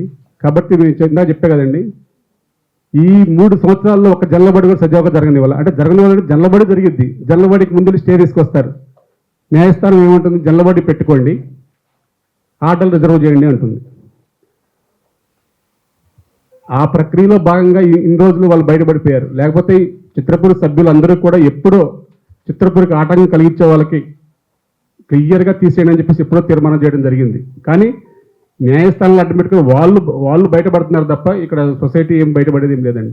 దీనివల్ల ఏంటంటే నేను ఇంకోటి కూడా చెప్పేది, ఈరోజు అంటే మా అందరి మీద, నా ఒక్కడి మీద కాదండి, ఇట్లా వ్యక్తిగతంగా అనిల్ కుమార్ అని కానీ, కమిటీ సభ్యులని కానీ, గవర్నమెంట్ ఆఫీసర్ల మీద కానీ 16 కేసులు బుక్ అయినాయి. ఇంకా కోర్టుల్లో ప్రతి ఒక్కళ్ళు రిట్లు వేస్తూ ఉంటారు. వీళ్ళే ఈ 10 మంది రిట్లు తప్ప హైకోర్టులో ఏమీ ఉండవండి. సుమారు ఇప్పటికీ 112 కేసులు పడ్డాయి ఈ 5 సంవత్సరాల్లో. ఒక్క కేసులో కూడా వాళ్ళకి ఆర్డర్ రాలేదు. ఆర్డర్ వస్తే కనుక కోఆపరేటివ్ కమిషనర్ గారికి డీసీఓ ఫైనల్ చేయమని వచ్చింది. వారి నిర్ణయానికి మీకు కట్టుబడి ఉంటామని సభాముఖంగా చెప్పాను. ఇప్పుడు మీరు న్యాయబద్ధంగా వెళ్తే కోర్టు ఎప్పుడో న్యాయస్థానం ఎప్పుడో ఇచ్చేదండి. కానీ నేను 112 మంది వెళ్ళినందుకు కాదు, వెళ్ళొచ్చు, ఎవరికైనా వెళ్ళి హక్కు ఉంది. న్యాయం అయితే న్యాయం అని చెప్పింది, తప్పు అయితే తప్పు అని చెప్పింది, న్యాయస్థానం ఆర్డర్ ఇస్తుంది. కానీ 112 కేసుల వల్ల సొసైటీకి న్యాయ పోరాటం చేయడానికి ఎంత డబ్బు అయింది? కోట్ల రూపాయలు ఖర్చు అయిందండి. ఈ డబ్బు అంతా ఎక్కడ చెప్పాలి? ఎందుకు వేస్తున్నావో ప్రతిసారి జనలబడిలో క్లియర్గా అడుగుతున్నావు. ఇప్పుడు మొన్న వ్యక్తి జనలబడి అప్పని వేసాడండి. ఆయనకు లెటర్ వేసాం, రిజిస్టర్ పోస్ట్ చేసాం, పేపర్లో వేసాం, గ్రూపుల్లో పెడుతున్నాం. ఇప్పుడు చిన్న 15 రోజుల ముందు ఎవరికైనా సరే జనలబడి నోటీస్ ఇవ్వాలి. 15 రోజుల ముందు జనలబడి అఫీషియల్ రిజిస్టర్ పోస్ట్ చేస్తాం, వాట్సాప్లో పంపిస్తుంది. ఇప్పుడు వాట్సాప్ అథెంటికేషన్, మెయిల్ అథెంటికేషన్. ఇల్లు ఎక్కడో మారుతారు, నాకు రాలేదండి, నాకు నోటీస్ రాలేదు, నాకు జనలబడి ఆపండి అన్నారు. నువ్వు వెళ్ళు అన్నారు. మరి ఆయన జనలబడికి వచ్చాడు. జనలబడికి వచ్చినప్పుడు ఆయన సమస్యను మాట్లాడాలి కదా. వచ్చాడు, సంతకం పెట్టాడు, వెళ్ళాడు, కోర్టు స్టే నడుస్తుంది. ఇప్పుడు ఏం చేయాలి? ఇంకందరం సమస్య పరిష్కారం ఏది?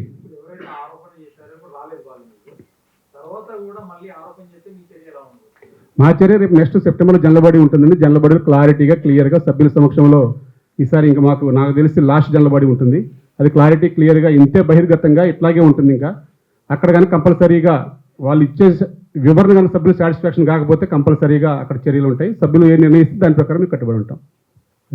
హలో, బేసికల్లీ పర్సనల్ ఇష్యూస్ వల్ల పెడుతున్నారు కేసులు ఇట్లా అన్నారు కదా. మీ మీద పెట్టిన 15 కేసులు ఏవైతే ఉన్నాయో, ఒకవేళ అవి నిజంగా పర్సనల్ అయితే మిమ్మల్ని ఎందుకు అరెస్ట్ చేశారో అది ఎప్పుడు క్లారిటీ ఇవ్వలేదు.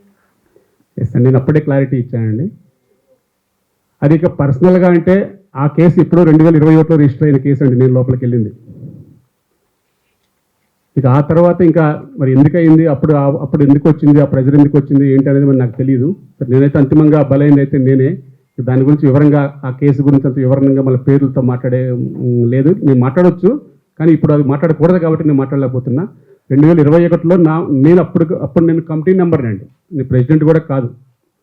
పాత కేసు ఓపెన్ చేసి అప్పుడు నన్ను మళ్ళీ లోపలికి పంపించారు కొంచెం ఈ ఒత్తిళ్ళ వల్ల. అంతేకాని వేరే నేనేం తప్పు చేయలేదు, నేను ఎవరి దగ్గర రూపాయి తీసుకుంది లేదు. ఈ రోజు కూడా 15 కేసుల్లో కూడా ఆల్రెడీ ఫైనాన్స్ కమిటీ అలాట్మెంట్ చేసినవి కూడా ఉన్నాయండి. వాళ్ళే గవర్నమెంట్ కమిటీ అలాట్మెంట్ చేసింది. ఇప్పుడు సపోజ్ మన ఇద్దరికే చేసిందండి, నేను ఆయనకు రిజిస్ట్రేషన్ చేశాను. ఇప్పుడు ఎప్పుడో అలాట్మెంట్ అయినా వచ్చి నాకు అలాట్మెంట్ ఉంది, నాకు ఫ్లాట్ కావాలని చెప్పి కేసు వేసాడు. ఆ కేసుకు నేను ఎట్లా బాధ్యత అవుతా? అటువంటివి కూడా ఉన్నాయి కేసులు. ఇప్పుడు ఇందాక వేశారు గోపాలకృష్ణ గారని, ఆయనకు కూడా అడిగాను, మీకు ఫ్లాట్ ఇస్తామంటే నాకు ఫ్లాట్ ఇవ్వండి చాలు, నాకు కేసు విత్డ్రా చేసుకుంటా అన్నాడు. ఫైనాన్స్ కమిటీకి వెళ్ళండి, ఇస్తారని చెప్పాము. కోర్టు పరిధిలో ఉంది కాబట్టి నువ్వు అది చేయి ఇది చేయి, నేను కూడా ఆయన డైరెక్షన్ ఇవ్వకూడదు కాబట్టి మళ్ళీ నన్ను పిలిచి వేరు ఇచ్చాడు అన్నాడు అనుకోండి, మళ్ళీ ఆ ఎఫెక్ట్ నాకే వస్తుంది. అందుకని కొంచెం ఆ కేసుల్లో ఉన్న వాటి గురించి కాకుండా వేరే ఉన్నాం. ఏదైనా సరే ఆ 15 కేసులు కూడా మీకు అతి త్వరలో వస్తుందండి, జడ్జిమెంట్ వస్తుంది. నేను దానికి కట్టుబడే ఉంటా. దాంట్లో అన్నీ కూడా సొసైటీ పరంగా అధ్యక్షుడు కాబట్టి to the president Anil Kumar అనే కానీ వ్యక్తిగతంగా నాకు వాళ్ళు ఒక ₹1 కోటి ఇచ్చారు నేను తీసుకున్నాను అని నా వ్యక్తిగతమైన కేసులు ఏవి ఒక్కటి కూడా లేదండి. నేను ఎవరి దగ్గర తీసుకోలేదు, అటువంటి ఆరోపణలు నాకు లేవు. అయితే ఒక సాధారణ ఉద్యోగిగా ఉన్న మీరు ఈ స్థాయికి రావడానికి చిత్రపురి కాలనీలో జరిగిన అప్పతక్కలే కారణం అనే ఆరోపణ కూడా ఒకటి ఉంది కదా, దానికి ఏమంటారు? ఎవరైనా సరే కింద స్థాయి నుంచే వస్తారండి. ఇప్పుడు ఇందాక ఎవరు మాట్లాడారు, కొంతమంది వచ్చినా కూడా వాళ్ళకి సెపరేట్గా వ్యాపారాలంటూ ఉంటాయి. అదే అండి, నాకు ఉన్నాయండి.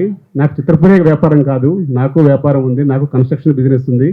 మీరు ఎక్కడైనా సరే నా ఐటీ రిటర్న్సే చెప్తాయి సమాధానం. ఎప్పటి నుంచి బేసిక్గా ఏంటి నేనేంటి అనేది అందరికీ తెలిసి ఇక్కడ నివాసం ఉండే వాళ్ళకి. నేను 2000 ఇక్కడ ఎంప్లాయీగా ఉన్నప్పుడు, ప్లస్ ఇందాక ఎవరు మాట్లాడారు మీడియా సమక్షంలో ఒక ఆఫీస్ బాయ్ అని. నేను యాజ్ ఏ ఆర్టిస్ట్ కానీ ఇక్కడ జూనియర్ ఆర్టిస్ట్ కానీ వచ్చానండి. ఈ రోజు కూడా నేను జూనియర్ ఆర్టిస్ట్, నేను సెక్రటరీని 12 సంవత్సరాల నుంచి.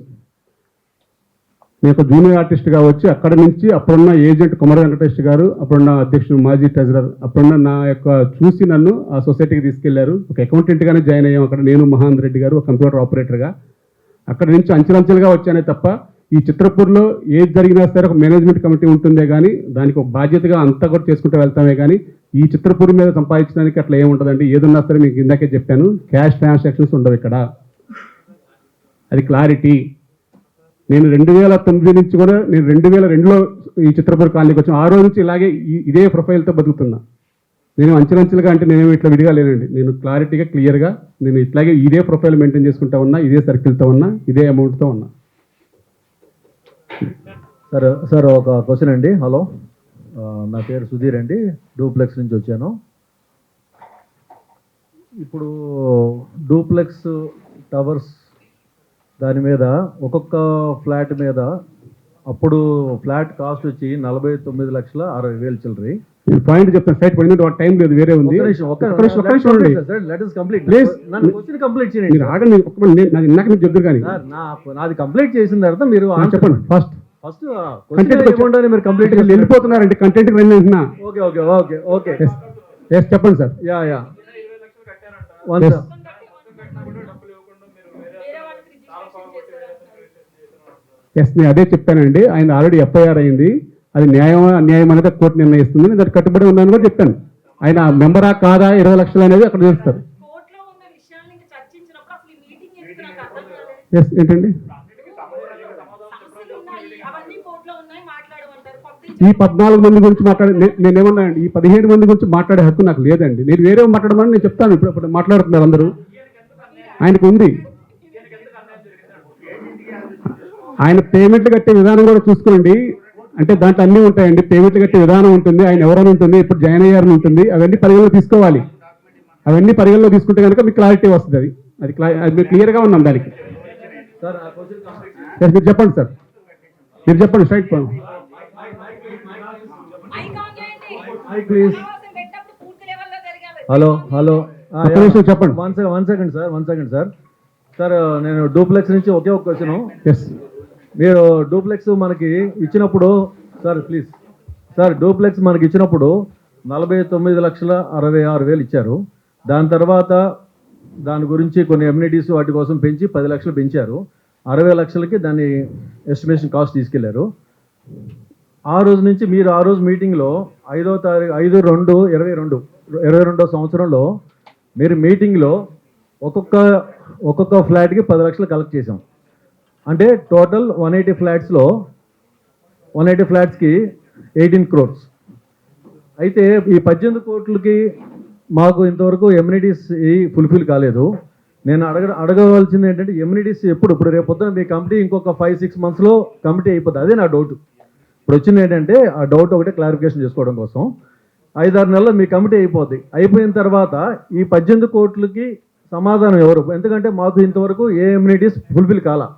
మీరు ఆ 10 ఒక్కొక్కరి కూడా 10 lakhs కలెక్ట్ చేశారు కాబట్టి ఆ 18 crores ఏ విధంగా మాకు ఫుల్ఫిల్ అవుతుంది? ఒకవేళ మీ కమిటీ రేపొద్దున మీరే రావచ్చు, లేకపోతే ఇంకొకటి రావచ్చు. మీరే అన్నారు ఇందాక.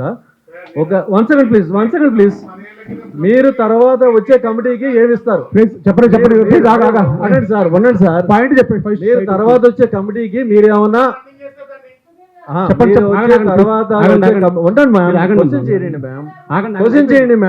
చేయండి మ్యామ్. అయిపోయింది. అరే సార్ ప్లీజ్ క్వశ్చన్ కానివ్వండి.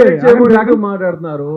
మంచి నేను అడిగింది ఆయన ఒకే క్వశ్చన్ ఏంటి, మీరు వచ్చే కమిటీ ఓకే, నెక్స్ట్ కనుక మీ కమిటీ రాకుండా వేరే వాళ్ళు వచ్చారంటే ఈ 18 కోట్లకి ఎవరు రెస్పాన్సిబుల్ అనేది నా డౌట్. Yes, okay. 18 కోట్లకి మీరు రెస్పాన్సిబుల్ మీరు ఇస్తారా? పేపర్ మీద ఇస్తారా? ఓకే, మంచి క్వశ్చన్ అండి. అదే నా డౌట్. ఆ డౌట్ కి మీకు క్లారిఫికేషన్. ఓకే సార్, చిత్రపురిలో 10 లక్షల రూపాయలు ఉన్న డూప్లెక్స్ మీదే కాదండి, ఎంఐజీ మీద కూడా 3 లక్షలు పెంచడం జరిగింది. రోవర్స్ మీద కూడా 4.5 లక్షలు పెంచడం జరిగింది.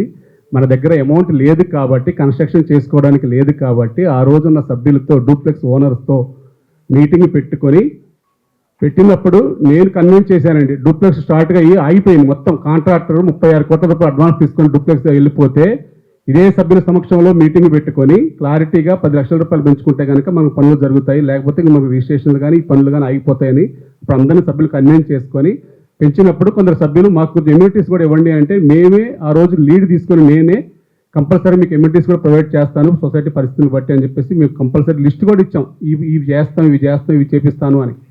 దాని ప్రకారం ఎవరైనా సరే కమిటీలో ఉన్నప్పుడు నేను కాపాని ఇప్పుడు గతంలో ఉన్న అప్పులు అన్ని ఇప్పుడు ఇందాక మేడం అన్నారు మీ మీదకి వస్తుంది. గతంలో ఉన్న అప్పుల్ని, గతంలో ఉన్న బాధల్ని అన్ని ఇప్పుడు మేము ఎలా మోస్తున్నామో నెక్స్ట్ వచ్చే వాళ్ళు కంపల్సరీగా దాన్ని క్యారీ ఫార్వర్డ్ అవుతుంది తప్ప మీరు రాసిస్తారా అంటే అనిల్ కుమార్ ఒక్క నిమిషం అండి పూర్తిగానండి.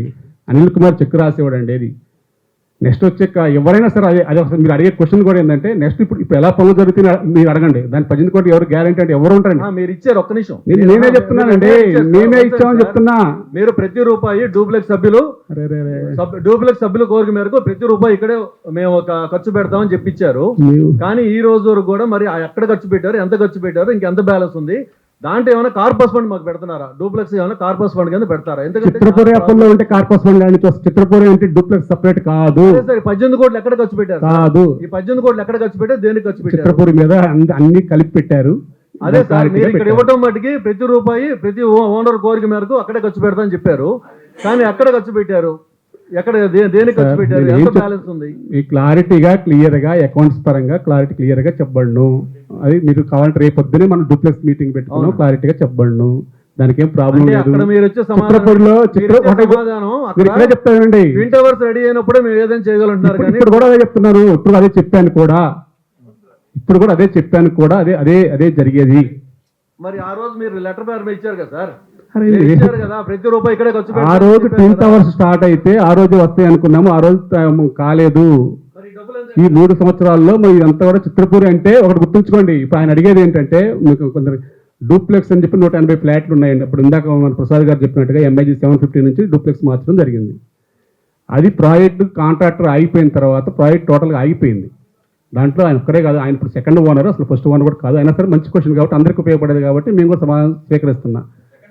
అదే ప్లీజ్, నేనేమన్నా స్వీకరిస్తున్నా అన్న ప్లీజ్ నా మాట ఏనండి పూర్తిగా. Bus topic divert. నేనేమన్నా స్వాగతిస్తున్నా అని చెప్పాను. సెకండ్ ఓనర్ ఇక నీకు అంత వచ్చి ప్లీజ్ ఆగోయ్యా, మంచి క్వశ్చన్ ఆగండి, టాపిక్ డైవర్ట్ అయిపోతుంది మీడియా. ప్లీజ్ అలహరి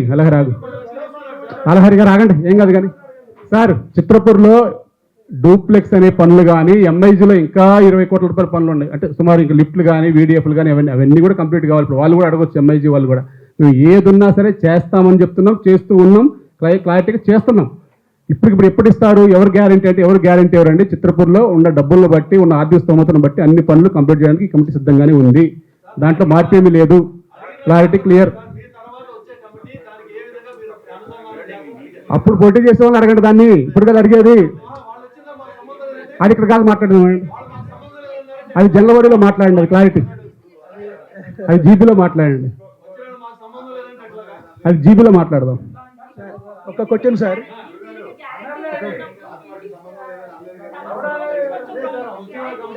నేను గ్యారంటీ లేదండి, వచ్చే కమిటీ బాధ్యత తీసుకొని చేయాలండి. ఇప్పుడు ఎవరైనా ఇప్పుడు ఒకటండి, ఒక్క నిమిషం అన్న, ఇప్పుడు మేడం మంచి క్వశ్చన్ వేస్తారు. నేను గ్యారంటీ నేను అనలేదండి. నేను గ్యారంటీ ఉండబట్టే ఆల్రెడీ 180 మంది నివాసం ఉంటున్నారు అక్కడ. చిన్న సమస్యలు ఉన్నాయి, అసలు నివాసం లేని సమస్యలు ఇంకా చాలా ఉన్నాయి ఆడ. ఇప్పుడు రో హౌస్ ఉంది, రోడ్లు ఏం లేవు, డూప్లెక్స్ అన్నీ ఉన్నాయి. ఇప్పుడు జస్ట్ పెయింట్లు చిన్న పనులు ఉన్నాయి. తెలిస్తే స్ట్రెచ్చర్ వేసారు. ఒక నిమిషం అండి మేడం, ప్లీజ్ మేడం అడిగారు సమాధానం చెప్తున్నా. మేడం, ఎవరు బాధ్యత లేదని కాదు మేడం, ఉన్నంత వరకు మా పీరియడ్ ఉన్నంత వరకు మేము బాధ్యతగా ప్రతి రూపాయి అక్కడ ఖర్చు పెట్టడానికి, పనులు కంప్లీట్ చేయడానికి ఉన్న మనీని బట్టి LIG, MIG, HIG, duplex rows అందరికీ సమపాలంగా పనులు అయ్యే విధంగా ప్లాన్ చేసుకుంటూ వెళ్తాం. నెక్స్ట్ ఎవరైనా వచ్చారనుకోండి, ఇదే బాధ్యతగా పనిచేయాలి. ఇప్పుడు మీ బాధ్యత మోసాను కాబట్టి నేను ఇవన్నీ మోస్తున్నా. నెక్స్ట్ కూడా అలాగే మోయాలి. ఎవరైనా వచ్చి ఇప్పుడు ఆయన అడిగిన సమాధానం చెప్పాలి, మీరు అడిగిన సమాధానం చెప్పాలి, రోజు ఎప్పుడు కంప్లీట్ అయితే చెప్పాలి, దాన్ని పని చేసుకుంటూ వెళ్ళాలి. అంతేకాని బాధ్యత అంటే ఇప్పుడు నెక్స్ట్ ఎవరు బాధ్యత రాసివ్వరండి. ఇప్పుడు మీరైనా సరే, ఎవరైనా సరే, మీరు అసోసియేషన్లో ఉంటారు, నెక్స్ట్ 2 years కోసం ఎలక్షన్ జరుగుతూ ఉంటే నెక్స్ట్ వచ్చేవాళ్ళు డెవలప్మెంట్ ప్రాసెస్లో వెళ్తారు. అంటే గతంలో ఉన్న వాళ్ళంతా కూడా వచ్చి మళ్ళీ ప్రతి మీటింగ్ రారు కదా. అట్లా ఏ పనులు ఆగవండి, పనులు అయితే కంప్లీట్ అవుతాయి. దానికి తగ్గట్టుగానే మేము సోర్స్ఫుల్గా ఇంకా ఇప్పుడు అలాంటి డూప్లెక్స్ అంటున్నాడు. HIGలో కూడా ఇప్పుడు HIG ఇచ్చి మేము 10 ఏళ్ళు అయిందండి. దాని చుట్టూ రిటైన్ వాళ్ళే కట్టలే. ఇంకా ఇప్పుడు వాళ్ళు అడుగుతారు, ఆ రిటైన్ వాళ్ళు ఎప్పుడు కట్టాలి? ఈ ఆర్థిక అప్పులన్నీ లేకపోతే ఎప్పుడూ అయిపోయేది. నేను ఇందాక ఏం చెప్పాను, 3 yearsలో ఎవరైనా సరే ఇప్పుడు మనం ఇల్లు కట్టుకోవాలంటే ఒక 1 yearలో కట్టుకుంటామని చెప్పేసి 1 కోటి రూపాయలు బడ్జెట్ వేసుకుని, లేకపోతే 10 లక్షలు బడ్జెట్ వేసుకుని కట్టుకుంటాం. 1 year దాటిందంటే ఎంత పెరుగుతుంది మీకు తెలియదు ఏమో, ఒక చిన్న ఇంటి మీద. అలా ప్రాబ్లం అయిందే తప్ప ఏ పనులు ఆగవని కాదండి. రేపు పొద్దున మీరే రావచ్చేమో, అప్పుడు మీరే సమాధానం చెప్తారేమో. అది ఎవరి వాళ్ళకి ఆధారపడి ఉంటుంది. ఉన్న పనులు కంపల్సరీ ఆ రోజున ఆర్థిక స్తోమతలను బట్టి మేము అందరి పబ్లిక్ని ఒప్పించి వారి మీద భారం వేసి ఆ పనులు కంప్లీట్ చేసి ఇచ్చాం. మేము వచ్చి ఆ భారం వేయకపోతే ఆ డూప్లెక్స్ కంప్లీట్ అయ్యేదే కాదు. ఎందుకంటే నా దగ్గర డబ్బులు లేవు. అప్పుడు అందువల్ల ఆ డెసిషన్స్ ఉంటాయి. కానీ ఏదైనా సొసైటీలో అందరికి ఆల్రెడీ ఈక్వల్గా ఉంటుందండి. ఎందుకంటే సొసైటీ అంటేనే అందరికీ పడుతుంది. సార్ చెప్పండి. కానీ ఒకటి సార్, ఒక్క నిమిషం, కొంచెం వాళ్ళకి మీడియా ముక్తులకి ఇప్పుడు ఇందాక మేడం చెప్పిన ఆ క్వశ్చన్కి ఆన్సర్ అన్నా, ఇప్పుడు 15 మందే సభ్యులు కాదండి, ఇంకా వెయిటింగ్లో మేడం. అంటే మీకు ఎందుకంటే మీడియా సమక్షంలో ఒకటే చెప్తున్నా, వెయిటింగ్లో ఉన్న సభ్యులు ఇప్పుడు అదే కృష్ణరాజు గారికి కనుక అన్యాయం జరిగిందని ఇప్పుడు అదే పేమెంట్ కమిటీ దగ్గరికి వెళ్ళమనండి. ఆ కృష్ణరాజు గారికి ఇవ్వమంటే మేము ఫ్లాట్ ఇవ్వడానికి సిద్ధంగా ఉన్నామని ఇందాక సభాముఖంగా చెప్పా. ఇలాగే ఇంకా ఒక 90 మంది ఉన్నారండి వెయిటింగ్లో. ఆ 90 మందిని కూడా మేము పేమెంట్ కమిటీకి ఫార్వర్డ్ చేస్తున్నాం. వాళ్ళు కానీ జెన్యూటీ ఉన్న వాళ్ళు అందరినీ పిలుస్తారు, స్వయంగా పిలుస్తారు. వారికి కూడా ఒక కమిటీ వేశారు కాబట్టి ఒక అంచెలంచెలుగా జరుగుతున్నాయి. ఫస్ట్ 164 రిజిస్ట్రేషన్ కంప్లీట్ అయిన తర్వాత ఇటువంటి సభ్యులందరినీ కూడా పిలుస్తారు. పిలిచి వారు నిజంగా జెన్యూన్ మెంబరా, ఎప్పుడు జాయిన్ అయ్యారు, జాయిన్ అయినప్పుడు ఏ యూనియన్లో ఉన్నారు, క్లియర్గా వెరిఫై చేస్తారు. అది ఎవరైనా నా మనుషులైనా మీ మనుషులైనా ఈసారి సినిమా వాళ్ళు కాని వాళ్ళకి ఇవ్వకూడదని వాళ్ళు ఫిక్స్ అయ్యారు కాబట్టి ఈ కమిటీ దానికి సంపూర్ణ మద్దతు ఇస్తుంది. ఏ ఒక్క సినిమా కార్మికుడు అన్యాయం జరగకుండా ఇప్పుడు ప్రతి ఒక్క రిజిస్ట్రేషన్ జరుగుతాయండి. నేను ఇందాక చెప్పాను, రిజిస్ట్రేషన్ ప్రక్రియలో సొసైటీ 2 విధాలుగా ఆలోచన చేస్తుంది. నాన్ నెంబర్ అని తెలిస్తే తీసేసిన మాట వాస్తవం, పేమెంట్లు కట్టకపోతే తీసేసిన మాట వాస్తవం. అక్కడ మొత్తం కట్టున్నా కానీ నాన్ నెంబర్ అని భావిస్తే సొసైటీ 1-2 తీసేసిన మాట కూడా వాస్తవం. అవన్నీ నిజంగా కనుక అయితే ఆ సభ్యుడికి ఎటువంటి అన్యాయం జరగదు మేడం. మీ సభాముఖంగా మీడియా పరంగా చెప్పాలనుకునేది అదే. అంతేకాని వేరే రకంగా ఎవరైనా మాట్లాడినా సభ్యులకు మీకు ఫ్లాట్ రాదు అన్నా కానీ కాదు. ఆల్రెడీ టవర్ కడుతున్నాము. ఒకవేళ మాకు పాత దాంట్లోనే ఇస్తారా అంటే పాత దాంట్లోనే రేపు గవర్నమెంట్ నిర్ణయిస్తుంది కాబట్టి ఇప్పుడున్న కన్స్ట్రక్షన్ ఏరియా, అప్పుడు మేము ఫ్లాట్ ఇచ్చింది 20 lakhs కండి ఎంఐజీ. ఇప్పుడు కన్స్ట్రక్షన్ ఏరియా, కన్స్ట్రక్షన్ రేట్ అన్ని చూసుకొని ఆ రేటు ప్రకారం ఇస్తారు ఫ్లాట్ వాళ్ళకి. కంపల్సరీగా నిజమైన సినీ కార్మికులకి అన్యాయం జరగదు, వారికి అయితే ఫ్లాట్లు అలాట్మెంట్ చేసి ఇస్తాం. అది అదే, ఎందుకంటే మళ్ళీ దీని మీద మాట్లాడాలి కాబట్టి నేను కంటెంట్ మాట్లాడుతున్నా. సార్ గూడ Ramakrishna membership number 1 straight point మాట్లాడే టైం లేదు. ఒకటే పాయింట్ సార్, గత 2 జనరల్ బాడీల క్రితం మీరు 130 కోట్లు అని చెప్పారు సొసైటీ అప్పు. ఆ రోజు నేను అడిగాను మిమ్మల్ని, అందరూ భయపడుతున్నారు సార్ సభ్యులందరూ, మరి ఈ అప్పు మొత్తం ఎట్లా తీరుస్తారు, ఏం చేస్తారని. మీరు ఆ రోజు ఓపెన్గా చెప్పారు, మీరు ట్విన్ టవర్స్ కట్టాలి క్లబ్, దీని ద్వారా తప్ప మనకు వేరే మార్గం లేదన్నారు. సరే అది పెరిగి వడ్డీలు బిడ్డలు అన్నీ కలిపి 170 crores అయింది. ఇప్పుడు అందరు భయం, 5,000 మంది సభ్యులు భయం ఏంటంటే రేపు ఇది సాధ్యం కాకపోతే ఆయన అన్నట్లు మీరు వెళ్ళిపోయిన తర్వాత ఆ అప్పంతా కూడా ఇప్పుడున్న 4,000 మంది స్టేయింగ్ అందరూ మా మీద పడుద్ది అని చెప్పేసి భయపడుతున్నారు. చాలామంది మీ దగ్గర రాలేరు, భయపడుతున్నారు. ఇది నాకు తెలిసి మీరు కట్టే ఇప్పుడు ఈ సఫారీ సూట్ ఇవి ఉన్నాయి కదా, నాకు ఆ బాకీ తీర్చడం మెయిన్ పర్పస్. మీరు ఆ రోజు చెప్పింది ఇప్పుడు చెప్పింది అంతేనా సార్? దీని మీద కొంచెం పర్ఫెక్ట్ క్లారిటీ ఇస్తే ఎవ్రీబడి షుడ్ బి హ్యాపీ. సరే, మిగతా అన్ని అది ఒకరోజు జరిగిన మ్యాటర్స్ కాదు, నేనే సాక్ష్యం. 29 ఏళ్ళుగా చూస్తున్నాం. ఒకనొక మూమెంట్లో సార్ ప్రెస్ వాళ్ళకి చెప్పాలి ఇంపార్టెంట్గా, ఒకనొక మూమెంట్లో సినిమా వాళ్ళే ఫ్లాట్లకి మేము డబ్బులు కట్టకపోతే జనరల్ బాడీ మీటింగ్లో ఆ రోజు గద్దర్ గారు కూడా ఉన్నారు, బయట వాళ్ళకు ఫ్లాట్లు ఇద్దామని చెప్పి జనరల్ బాడీలో డెసిషన్ తీసుకుని బయట వాళ్ళకు కొందరు ఓపెన్గా అందరు సభ్యుల సహకారంతో ఇచ్చారు. ఆ ఇష్యూని పెట్టి కొన్నాళ్ళు టైంపాస్ చేసింది మ్యాటర్ అంతా. సరే, ఏదైనా మొత్తానికి ఇప్పుడు మీరు తీసుకున్న ట్విన్ టవర్స్ మ్యాటర్ కంప్లీట్ చేస్తేనే ఈ 170 కోట్ల బాకీ తీరిపోతుంది. లేకపోతే సొసైటీలో ఉన్న ప్రతి ఎల్ఐజీ, ఎంఐజీ, హెచ్ఐజీ ఎవరైనా కానీ అందరిని ఎత్తిన పడుతుంది. ఇంతే కదా? దీనికి మీరు క్లారిటీగా కరెక్ట్గా చెప్పండి. Everybody should be happy please. Sir, సభాముఖంగా ఒకటే చెప్పేది, దానికి ఇప్పుడు ఇందాక సభ్యులు చెప్పినట్టు ఇందాక ఇక్కడ అడిగారు మీడియా మిత్రులు, మీరు 7,000 రూపాయలు ఎందుకు పెట్టారు అని. నేను దానికి క్లారిటీగా చెప్పాను. ఏదైతే మనం 2020 డిసెంబర్కే 130 కోట్లు ఉందండి, 111 కోట్లు డైరెక్ట్గా స్ట్రైట్గా అడ్వాన్స్ ఇచ్చారని చెప్పేసి మనకు 51 ఎకర్ తీర్పే ఉంది. ఆ తర్వాత అంచెలంచెలుగా ఏదైనా మన బ్యాంక్ అప్పులు తీసుకున్నా, ఎన్పీ తీసుకున్నా, ఈ రోజుకైతే స్టిల్ నౌ 166 crores ఉంది. అది రోజువారీ పెరుగుతూనే ఉంటుంది తప్ప తగ్గదండి. దాన్ని తప్పించడానికే 2022లోనే ట్విన్ టవర్స్ పేరుతో ఆ రోజు మనం వెళ్ళాం. ఆ రోజు పర్మిషన్ల దాకా వెళ్ళాం. ఆ తర్వాత ఇది ఎన్ఓసీలు కావాలని చెప్పి లేట్ అయినమాట వాస్తవం. ఆ రోజు జనరల్ ఇదే చర్చ జరిగింది. ఇంత భారం మనిషికి పడాలంటే సుమారు ఫ్లాట్ సైజును బట్టి మనిషికి ఎల్ఐజీ, ఈడబ్ల్యూఎస్ వాళ్ళకి ₹1,00,000, రోవర్స్ వాళ్ళకి 5 లక్షలు 6 లక్షలు పడిద్ది మీద. అంటే ఇటువంటి మా మీద భారం వద్దండి, మీరు ఏం చేస్తారో తెలియదు, ప్రాజెక్ట్ ఎలా డెవలప్ చేస్తారో తెలియదు, అదంతా కూడా ప్రాజెక్ట్ మీద లోడ్ చేసుకొని మా మీద మా అప్పులు రాకుండా చేయండి అని చెప్పేసి ఆ రోజు సభ్యులు తీర్మానం చేయడం జరిగింది. గత 4 జనరల్ బాడీల్లో అంత చర్చ జరిగిన తర్వాత మనం ఆ ట్విన్ టవర్స్ అని వెళ్ళాం. ఆ తర్వాత ట్విన్ టవర్స్ కూడా ఇప్పుడు ఇందాక చెప్పాను, హైడ్రా బఫర్ వల్ల 1.5 ఎకర్ పోవటం వల్ల ఫ్లాట్ సైజులు తగ్గిపోయినప్పుడు మళ్ళీ ఏం చేయాలనే ఉద్దేశంతో మళ్ళీ అందరం కలిసి కూర్చొని మళ్ళీ దాని మీద మాట్లాడుకుంటే అప్పుడు హై రేజ్కి వెళ్ళామండి. అప్పుడు మొన్న వెళ్ళాం హై రేజ్కి. ఫస్ట్లో లేదండి, ఫస్ట్లో ట్విన్ టవర్స్ 15 ఫ్లోర్లే మొత్తం కూడా ఉంది, 365 ఫ్లాట్లు వచ్చినాయి. అప్పుడు తర్వాత దాంట్లో హైడ్రా బఫర్ వల్ల ఒక 1 ఎకర్ పోయింది మళ్ళీ చెరువు పక్కన పోవటం వల్ల మళ్ళీ ఎస్ఎఫ్టీ తగ్గిపోతే ఈ అప్పు తీరదు. ఎస్ఎఫ్టీ తగ్గితే మళ్ళీ ఈ అప్పు తీరదు. మళ్ళీ ఈ అప్పు తీరకపోతే మళ్ళీ వేరే సోర్స్ లేదు, మనకి వేరే ఇన్కమ్ జనరేట్ చేసే సోర్స్ లేదు. ఇప్పుడు ఏదన్నా కష్టమైన నష్టమైనా ఇక్కడే భరాయించాలి. అది ఎవరినన్నా ఎవరో ఒకళ్ళు ముందుకు రాకపోతే దానికి ఎవరైనా ఇప్పుడు ఆ భారం మోసేవాడు ఎవరో ఒకరు ముందుకు లేకపోతే అది మొత్తం కొలాప్స్ అయిపోద్ది ప్రాజెక్ట్. అందువల్ల ఆ భారం మోస్తమే కానీ దాన్ని అంతా కూడా సభ్యుల సమక్షంలో జరుగుతుంది తప్ప ఎక్కడ వ్యక్తిగతంగా అనిల్ నిర్ణయం, ఇక్కడ మా సెక్రటరీ గారి నిర్ణయం, మా కోశాధికారి నిర్ణయం అట్లా ఉండదండి. కమిటీ నిర్ణయం తీసుకుంటే దాన్ని జనలబడిలో క్లుప్తంగా, ఎందుకంటే నేను క్లారిటీగా లాస్ట్ జనలబడికి మీడియా సమక్షంలో పెట్టానండి. క్లియర్గా ఎల్ఈడి ప్రొజెక్టర్ చేసి పెట్టాను, పెట్టి చెప్పాను. రామకృష్ణ గారు చెప్పినట్టుగా 170 కోట్ల రూపాయల అప్పు కానీ ఏ సభ్యుడి మీద కూడా పడకుండా ఆ సఫైర్ షూట్ అనేది ముందుకెళ్ళి ప్రతి ఒక్కరి దగ్గర కూడా అది కూడా మళ్ళీ 4 ఇయర్స్లో అంటే 48 మంత్స్లో కంప్లీట్ చేస్తామని చెప్పామండి. 48 ఫ్లోర్స్ అది. ఇక వేరే ఎక్కడ కూడా ఇంకొక గజం కూడా లేదండి. ఇక వేరే దగ్గర తీసుకొని కట్టొచ్చు కదా, తీసుకొని పెంచొచ్చు కదా అని. ఎందుకంటే ఇది రాజకీయ లబ్ధి కోసం పబ్లిక్ దగ్గర ఏదో చేయాలి, సానుభూతి సంపాదించడానికి, ఇప్పుడు ఎలక్షన్స్ ఉన్నాయి కాబట్టి నేనైతే 5,000కి ఇస్తా, నేనైతే అంటే వాళ్ళకి సొసైటీ గురించి ఏం తెలుసు మాట్లాడే వాళ్ళకి? అక్కడ అప్పేందో తెలియదు, అసలు ఎంత ఉందో తెలియదు, ఎక్కడి నుంచి వచ్చిందో తెలియదు. మాట్లాడితే ఆ అప్పుతో మాకు సంబంధం ఏంటి, మాకు తక్కువకి ఇవ్వాలి, 2,000కి ఇవ్వాలి, 3,000కి ఇవ్వాలి అంటారు. కాబట్టి ఇందాక చెప్పినట్టుగా సభ్యులైతే ఎవరు అధైర్యపడొద్దు. 4,213 మంది మీద ₹1 పడదు. ఏదున్నా సఫైర్ షూట్ మీద పడుతుంది, దాని మీద నుంచి బయటపడుతుంది. అదే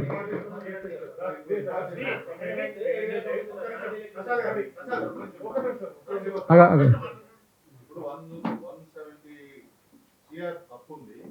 at the same time court తీర్పు ఇచ్చింది కొంతమంది మీద.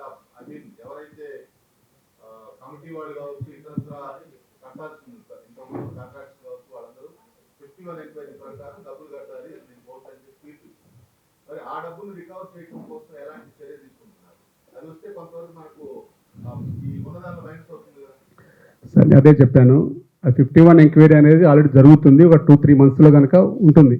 దాంట్లో నుంచి రికవర్ అయింది అనుకోండి, సపోజ్ అది కార్పస్ ఫండ్ కింద అందరికీ ఉంటుంది. ఇంకా ఎల్ఐజీ, ఎంఐజీ, హెచ్ఐజీ, ఇంకా కలర్స్ వేయాలి. ఇప్పుడు హెచ్ఐజీ అనేది 10 ఏళ్ళు అయిపోయింది, దానికి కలర్స్ వేయాలి, లిఫ్ట్లు లేవు. ఎల్ఐజీ ఉంది, కలర్స్ వేయాలి, లిఫ్ట్లు లేవు. అన్నీ కూడా ఇంకా కార్పస్ ఫండ్ ఉంటే ఇంకా డెవలప్మెంట్ అక్కడే చేసుకోవచ్చు. అప్పుడు మనం జల్లబడి పెట్టుకొని నిజంగా ఎంత వసూలైందో చూసుకొని దీన్ని ఏం చేద్దామని చెప్పేసి అనుకోవచ్చు. ఒక ఆ రోజు మాకు ఏ పనులొద్దు, ఈ సఫైర్ షూట్ రేట్ తగ్గించింది అన్నారు అనుకోండి, ఒక 50 కోట్లు వచ్చింది మనకు సభ్యుల దగ్గర నుంచి, 50 కోట్లు రేట్ తగ్గించిందంటే ఇంకో ₹1000 తగ్గించుకుందాం. అదంతా సభ్యుల నిర్ణయం. అది అక్కడ మన సభ్యుల నిర్ణయం చేసుకొని ఆ మనీ ఏం చేయాలి, ఎలా చేయాలని చెప్పి దానికి మేము సిద్ధంగా ఉన్నాం.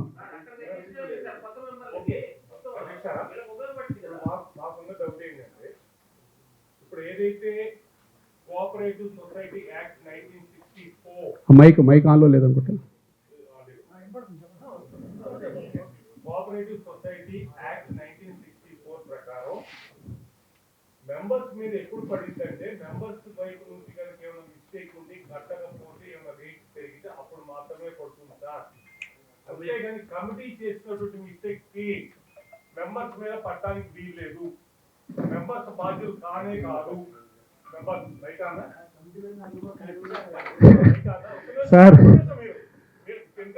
మంది ఒక్క నిమిషం, మంది 67 ఎకరాల 16 గుంటలు డాక్యుమెంట్, సింగిల్ డాక్యుమెంట్ అండి, సేల్ డీడ్. అది ఏ బ్యాంక్ లో తనఖా ఉంటుంది. కాకపోతే ఇప్పుడు నేను అక్కడ ఉండేటువంటి మెంబర్ నండి, నేను కాలనీలో నివాసం ఉన్నాం కాబట్టి అక్కడ ప్రతిసారి మిగతా వాళ్ళు వచ్చేసి వాళ్ళ మీద పడతాయి, వీళ్ళ మీద పడతాయి, అది తప్పండి. మెంబర్స్ అట్లా భయపెట్టు, ఎవరి మీద పడదు అని క్లారిటీ చెప్పాను. ఎవరి మీద పడదు క్లారిటీ చెప్పాను. సభ్యులందరూ హ్యాపీగా ఉండొచ్చు. దయచేసి నేను మీడియా మిత్రులకి ఫైనల్ గా ఒక్కటే, మీ మీడియా దయచేసి సార్, మీ దగ్గరికి ఎవరైనా అపోహలతో వస్తే ఇంత ఓపెన్ గా మీ ఏ కమిటీ ముందుకు రాదండి. ఇంత ఓపెన్ గా వచ్చాము. అన్యాయం జరిగిన సభ్యులు ఎవరైనా ఉంటే సభాముఖంగా 5-man కమిటీ ద్వారా కనుక వాళ్ళ సభ్యులకు న్యాయం చేయమంటే కనుక కంపల్సరీ న్యాయం చేయడానికి కమిటీ సిద్ధంగా ఉంది. ఫ్లాట్స్ రెడీగానే ఉన్నాయి. సినిమా వాళ్ళు కాని వాళ్ళకైతే మాత్రం కంపల్సరీ ఫ్లాట్స్ ఇవ్వబడవు. వాళ్ళు ఎంత రికమెండేషన్ చేసినా, ఎంత ఒత్తిడి చేసినా, ఎంత మానసికంగా శారీరకంగా బాధ పెట్టినా, పేర్లు పెట్టి మాట్లాడినా, వ్యక్తిగతంగా మాట్లాడినా, దయచేసి మీరు ఫస్ట్ ఎవరైనా మీ దగ్గర మెంబర్ వస్తే మీరు ఎవరు, ఇప్పుడు మీరు నన్ను అడిగినట్టుగానే ఏ యూనియన్, ఎంత కట్టారు, మీకు యూనియన్లో చట్టబద్ధత ఉందా అనేది క్లారిటీగా వాళ్ళ దగ్గర తీసుకురమని చెప్పండి మేడం. అప్పట్లో మీరు అన్నారు దొంగ కార్డులు ఇచ్చారు, ఎవరు ఇచ్చారా, ఎలా ఇచ్చారు అనేది ఇప్పుడు ప్రక్షాళన జరుగుతుంది కాబట్టి ఆ ప్రక్షాళన సహకరించమనండి. వాళ్ళు నిజంగా జెన్యూన్ అయితే కనుక కంపల్సరీగా సొసైటీ ఈ కమిటీ ఇవ్వబడును, ఫ్లాట్స్ ఇవ్వబడును. ఒకరోజు లేట్ అయినా సరే వాళ్ళకి ఫ్లాట్స్ కేటాయించబడును. ఇట్లా బెదిరించి మానసికంగా బెదిరించి మాకు ఫ్లాట్స్ రావాలి మేము ఎట్లా కొట్లాడతాం అని కనుక బ్లాక్మెయిల్ చేస్తే ఫ్లాట్స్ రావు. ఎందుకంటే మా చేతిలో లేదు. దయచేసి వ్యక్తిగతంగా ఇంకా విమర్శలు మానుకోండి. అలాగే ఎవరి మీద కూడా ఈ ఆర్థిక భారం అనేది ₹1 కూడా పడదు. అలాగే అక్రమ రిజిస్ట్రేషన్లు అన్నారు. ఆ రిజిస్ట్రేషన్లకి ఈ కమిటీ సిద్ధంగా ఉంది. రేపొద్దున 5 మెన్ కమిటీ నిజంగా అక్రమంగా చేశారని నిరూపిస్తే వారు ఏ శిక్ష వేసినా ఆ శిక్ష బాధ్యత వహించడానికి మేము సిద్ధంగా ఉన్నాము. కాబట్టి క్లారిటీగా క్లియర్గా ఉన్నాం. ఏదున్నా సరే మేము గౌరవ న్యాయస్థానం యొక్క తీర్పుల్ని కోర్టు ఆర్డర్స్ని తూచా తప్పకుండా పాటిస్తాము. వాటి వ్యతిరేకంగా చేసే అధికారం మాకు లేదు. దయచేసి అన్నిదా భావించకుండా ఎప్పుడైనా సరే వాళ్ళు ఏమైనా మాట్లాడినా సరే మమ్మల్ని సభాముఖంగా ఇరుపక్షాలను పిలిచి మీరు మాట్లాడండి, సమస్య పరిష్కారం అవుతుంది. వారిని కూడా మేము ఇప్పటికైనా ఆహ్వానిస్తున్నాం. దయచేసి ప్లీజ్ ఇప్పటికైనా ఆహ్వానిస్తున్నాం. వారిని రమ్మనండి. ఏ సమస్య ఉన్నా సరే నిజమైన కార్మికుడికి ఇప్పుడు మీరు అడిగినట్టుగా మేడం ఆ కార్మికుడికి న్యాయం జరిగింది. నేను ఇప్పుడు సభాముఖంగా చెప్తున్నా. కంపల్సరీ కార్మికులు న్యాయం జరిగిద్ది. ఆ కోర్టు కేసును వాళ్ళందరూ కూడా పిలుస్తున్నారు. వారు కనుక నిజంగా సినిమా వాళ్ళు ఉంటే కనుక వాళ్ళకి తప్పనిసరి న్యాయం జరిగిద్ది. దాంట్లో మాత్రం ప్రాబ్లం లేదు. మిగతా వాళ్ళకు కూడా ఏదున్నా సరే సొసైటీకి రండి, 5 మెన్ కమిటీ దృష్టికి వెళ్ళండి. కంపల్సరీగా మేము కట్టుబడి ఉన్నామని చెప్పి తెలియజేస్తున్నాం. దయచేసి లేనిపోయిన అపోహలు పెట్టి అక్కడ నివాసం ఉండే వాళ్ళకి చిత్రపూర్ అంటే ఈరోజు ఎక్కడా లేదండి. చాలా కొండ మీద ఉంటుంది. చాలా ఇంకా డెవలప్మెంట్ చేసుకోవాలని చాలా ఉంది. అందరూ సహకరించండి. వ్యక్తిగత విమర్శలు మానుకుంటే కనుక కాలనీ బాగుంటుంది. ఏ సమస్య ఉన్నా మేము 24 గంటలు అందుబాటులో ఉంటాం. మా దృష్టిలో ఉన్నంత వరకు సమస్య పరిష్కారానికి ఈ సొసైటీ కమిటీ సిద్ధంగా ఉందని తెలియజేస్తున్నాం. థ్యాంక్ యూ అంటే ఈ భయాలతో కొత్త ఫ్లాట్స్ కొనడానికి వస్తున్నారా రావట్లేదా? మేడం. భయంతోటి కొత్త ఫ్లాట్స్ కోసం కొత్త ఫ్లాట్స్కి బుకింగ్స్ వస్తున్నారండి. కానీ ఓపెనింగ్ ఎప్పుడు ఇంకా ఓపెన్ చేయలేదు మేడం. ఓన్లీ బ్రౌచర్ లాంచ్ చేసాం తప్ప. ఎందుకంటే పర్మిషన్ వచ్చిందని ఆ రోజు బ్రౌచర్ లాంచ్ చేసాం. ఇంకా అఫీషియల్గా భూమి పూజ శ్రావణ మాసంలో చేస్తున్నాం మంచి రోజు అని. శ్రావణ మాసం చేసిన తర్వాత ఆల్రెడీ బుకింగ్స్కి రోజు వస్తున్నారు. వాటికి ఏ ప్రాబ్లం లేదండి. ఎందుకంటే మేము కట్టేది మామూలుగా ఇప్పుడున్న కన్స్ట్రక్షన్ లాగా కాదండి. అది టోటల్గా మీ చుట్టుపక్కల ఏదైతే ఇప్పుడు మీరు ఉన్నారో పక్కన ల్యాంకో కానీ పక్కన ప్రెస్టేజ్ కానీ నిహారిక వాళ్ళు రాజపుష్ప వాళ్ళు కానీ ఏదైతే 12,000 14,000 అమ్ముతున్నారో అదే స్పెసిఫికేషన్స్తో మేము ఇచ్చేది 6,399. ఈ construction totally high raised gated community అండి. టోటల్ లోడెడ్ గేటెడ్ కమ్యూనిటీ అది. మామూలుగా అయితే కాదు. మీరు చుట్టుపక్కల 14,000 అమ్మేది మేము ఇచ్చేది 6,000 అన్న నాకు విషయం కూర్చోండి. మేము ఇచ్చేది ₹6,999. అది కూడా ఈ ఆర్థిక భారం పట్టే.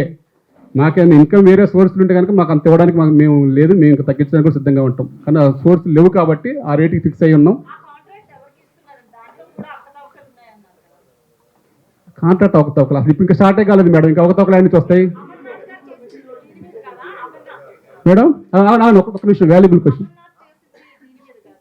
పెట్టండి.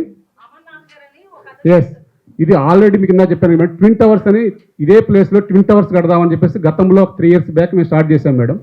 అప్పుడు మాకు కాంట్రాక్ట్ కావాలని చెప్పేసి వాళ్ళు వచ్చారు. వస్తే మాకు ఇట్లా ప్రాబ్లం ఉంది, మాకు ఇట్లా ఫైనాన్స్ కనుక ముందు మాకు లోన్ ఇప్పిస్తే అప్పుడు మాకు లోన్ కావాలి మేడం. మాకు 50 crores లోన్ ఇప్పిస్తామని చెప్పారు వాళ్ళు. ఒక నెల రోజు 30 daysలో కనుక మేము 50 crores లోన్ ఇప్పిస్తామని చెప్పేసి 3 crores అడ్వాన్స్ కొట్టారు వాళ్ళు. ఆ తర్వాత మాత్రమే మాకు మీ లోన్ ఇప్పించాక మాత్రమే కాంట్రాక్ట్ టెండర్లు యాజ్ పర్ నామ్స్ ప్రకారం మీ నామ్స్ ప్రకారం ఇవ్వండి అన్నారు. ఆ తర్వాత వాళ్ళు ఇప్పించలేకపోయారు లోన్. 50 crores లోన్ ఇప్పించలేకపోయారు. తర్వాత వాళ్ళు కాంట్రాక్ట్ టెండర్ కూడా వేయలేదు. మాకెందుకులే చిత్రపురి అని. ఆ డబ్బులు మేము ఇస్తున్నామే కానీ దానికి కూడా వీళ్ళు ఏంటంటే అప్పట్లో మేము లాస్ట్ టైం జరిగినప్పుడు వాళ్ళని ముందుకు తీసుకొచ్చి పెట్టారు తప్ప ఆ సమస్య మాకు ఇప్పుడు లేదండి. వాళ్ళ డబ్బులు వాళ్ళకి ఇచ్చేసాము. మాకు ఏం ప్రాబ్లం లేదు. కొత్త కాంట్రాక్ట్ అంటారా ఇంకా అసలు ఇప్పుడే ముందుకెళ్ళింది. ఇంతవరకు ఇంకా వాళ్ళ పేమెంట్లు జరగలేదు, ఇంకా ముందుకు పోలేదు. చిన్న చిన్న పేమెంట్లు జరుగుతున్నాయి తప్ప ఇంకా కన్స్ట్రక్షన్ అనేది భూమి పూజ జరగలేదు madam. Sir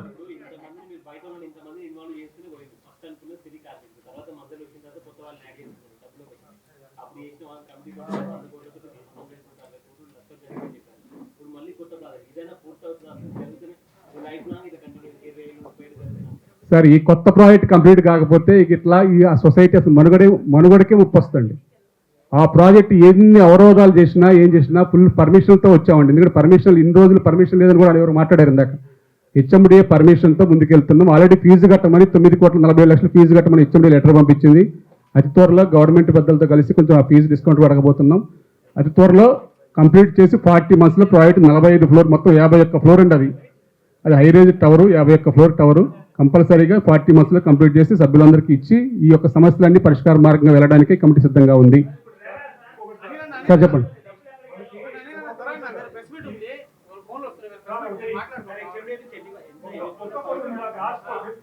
40 sir sapphire shoot వచ్చేసి ఏ బ్లాక్ వచ్చేసి 45 floors అండి. బి బ్లాక్ 15 floorలు, 5 floorలు పార్కింగ్, 1 floor క్లబ్ హౌస్, మొత్తం కూడా 51 floors అండి. మొత్తం fully loaded gated community, high raised building. చెప్పండి. చెప్పండి ఫాస్ట్.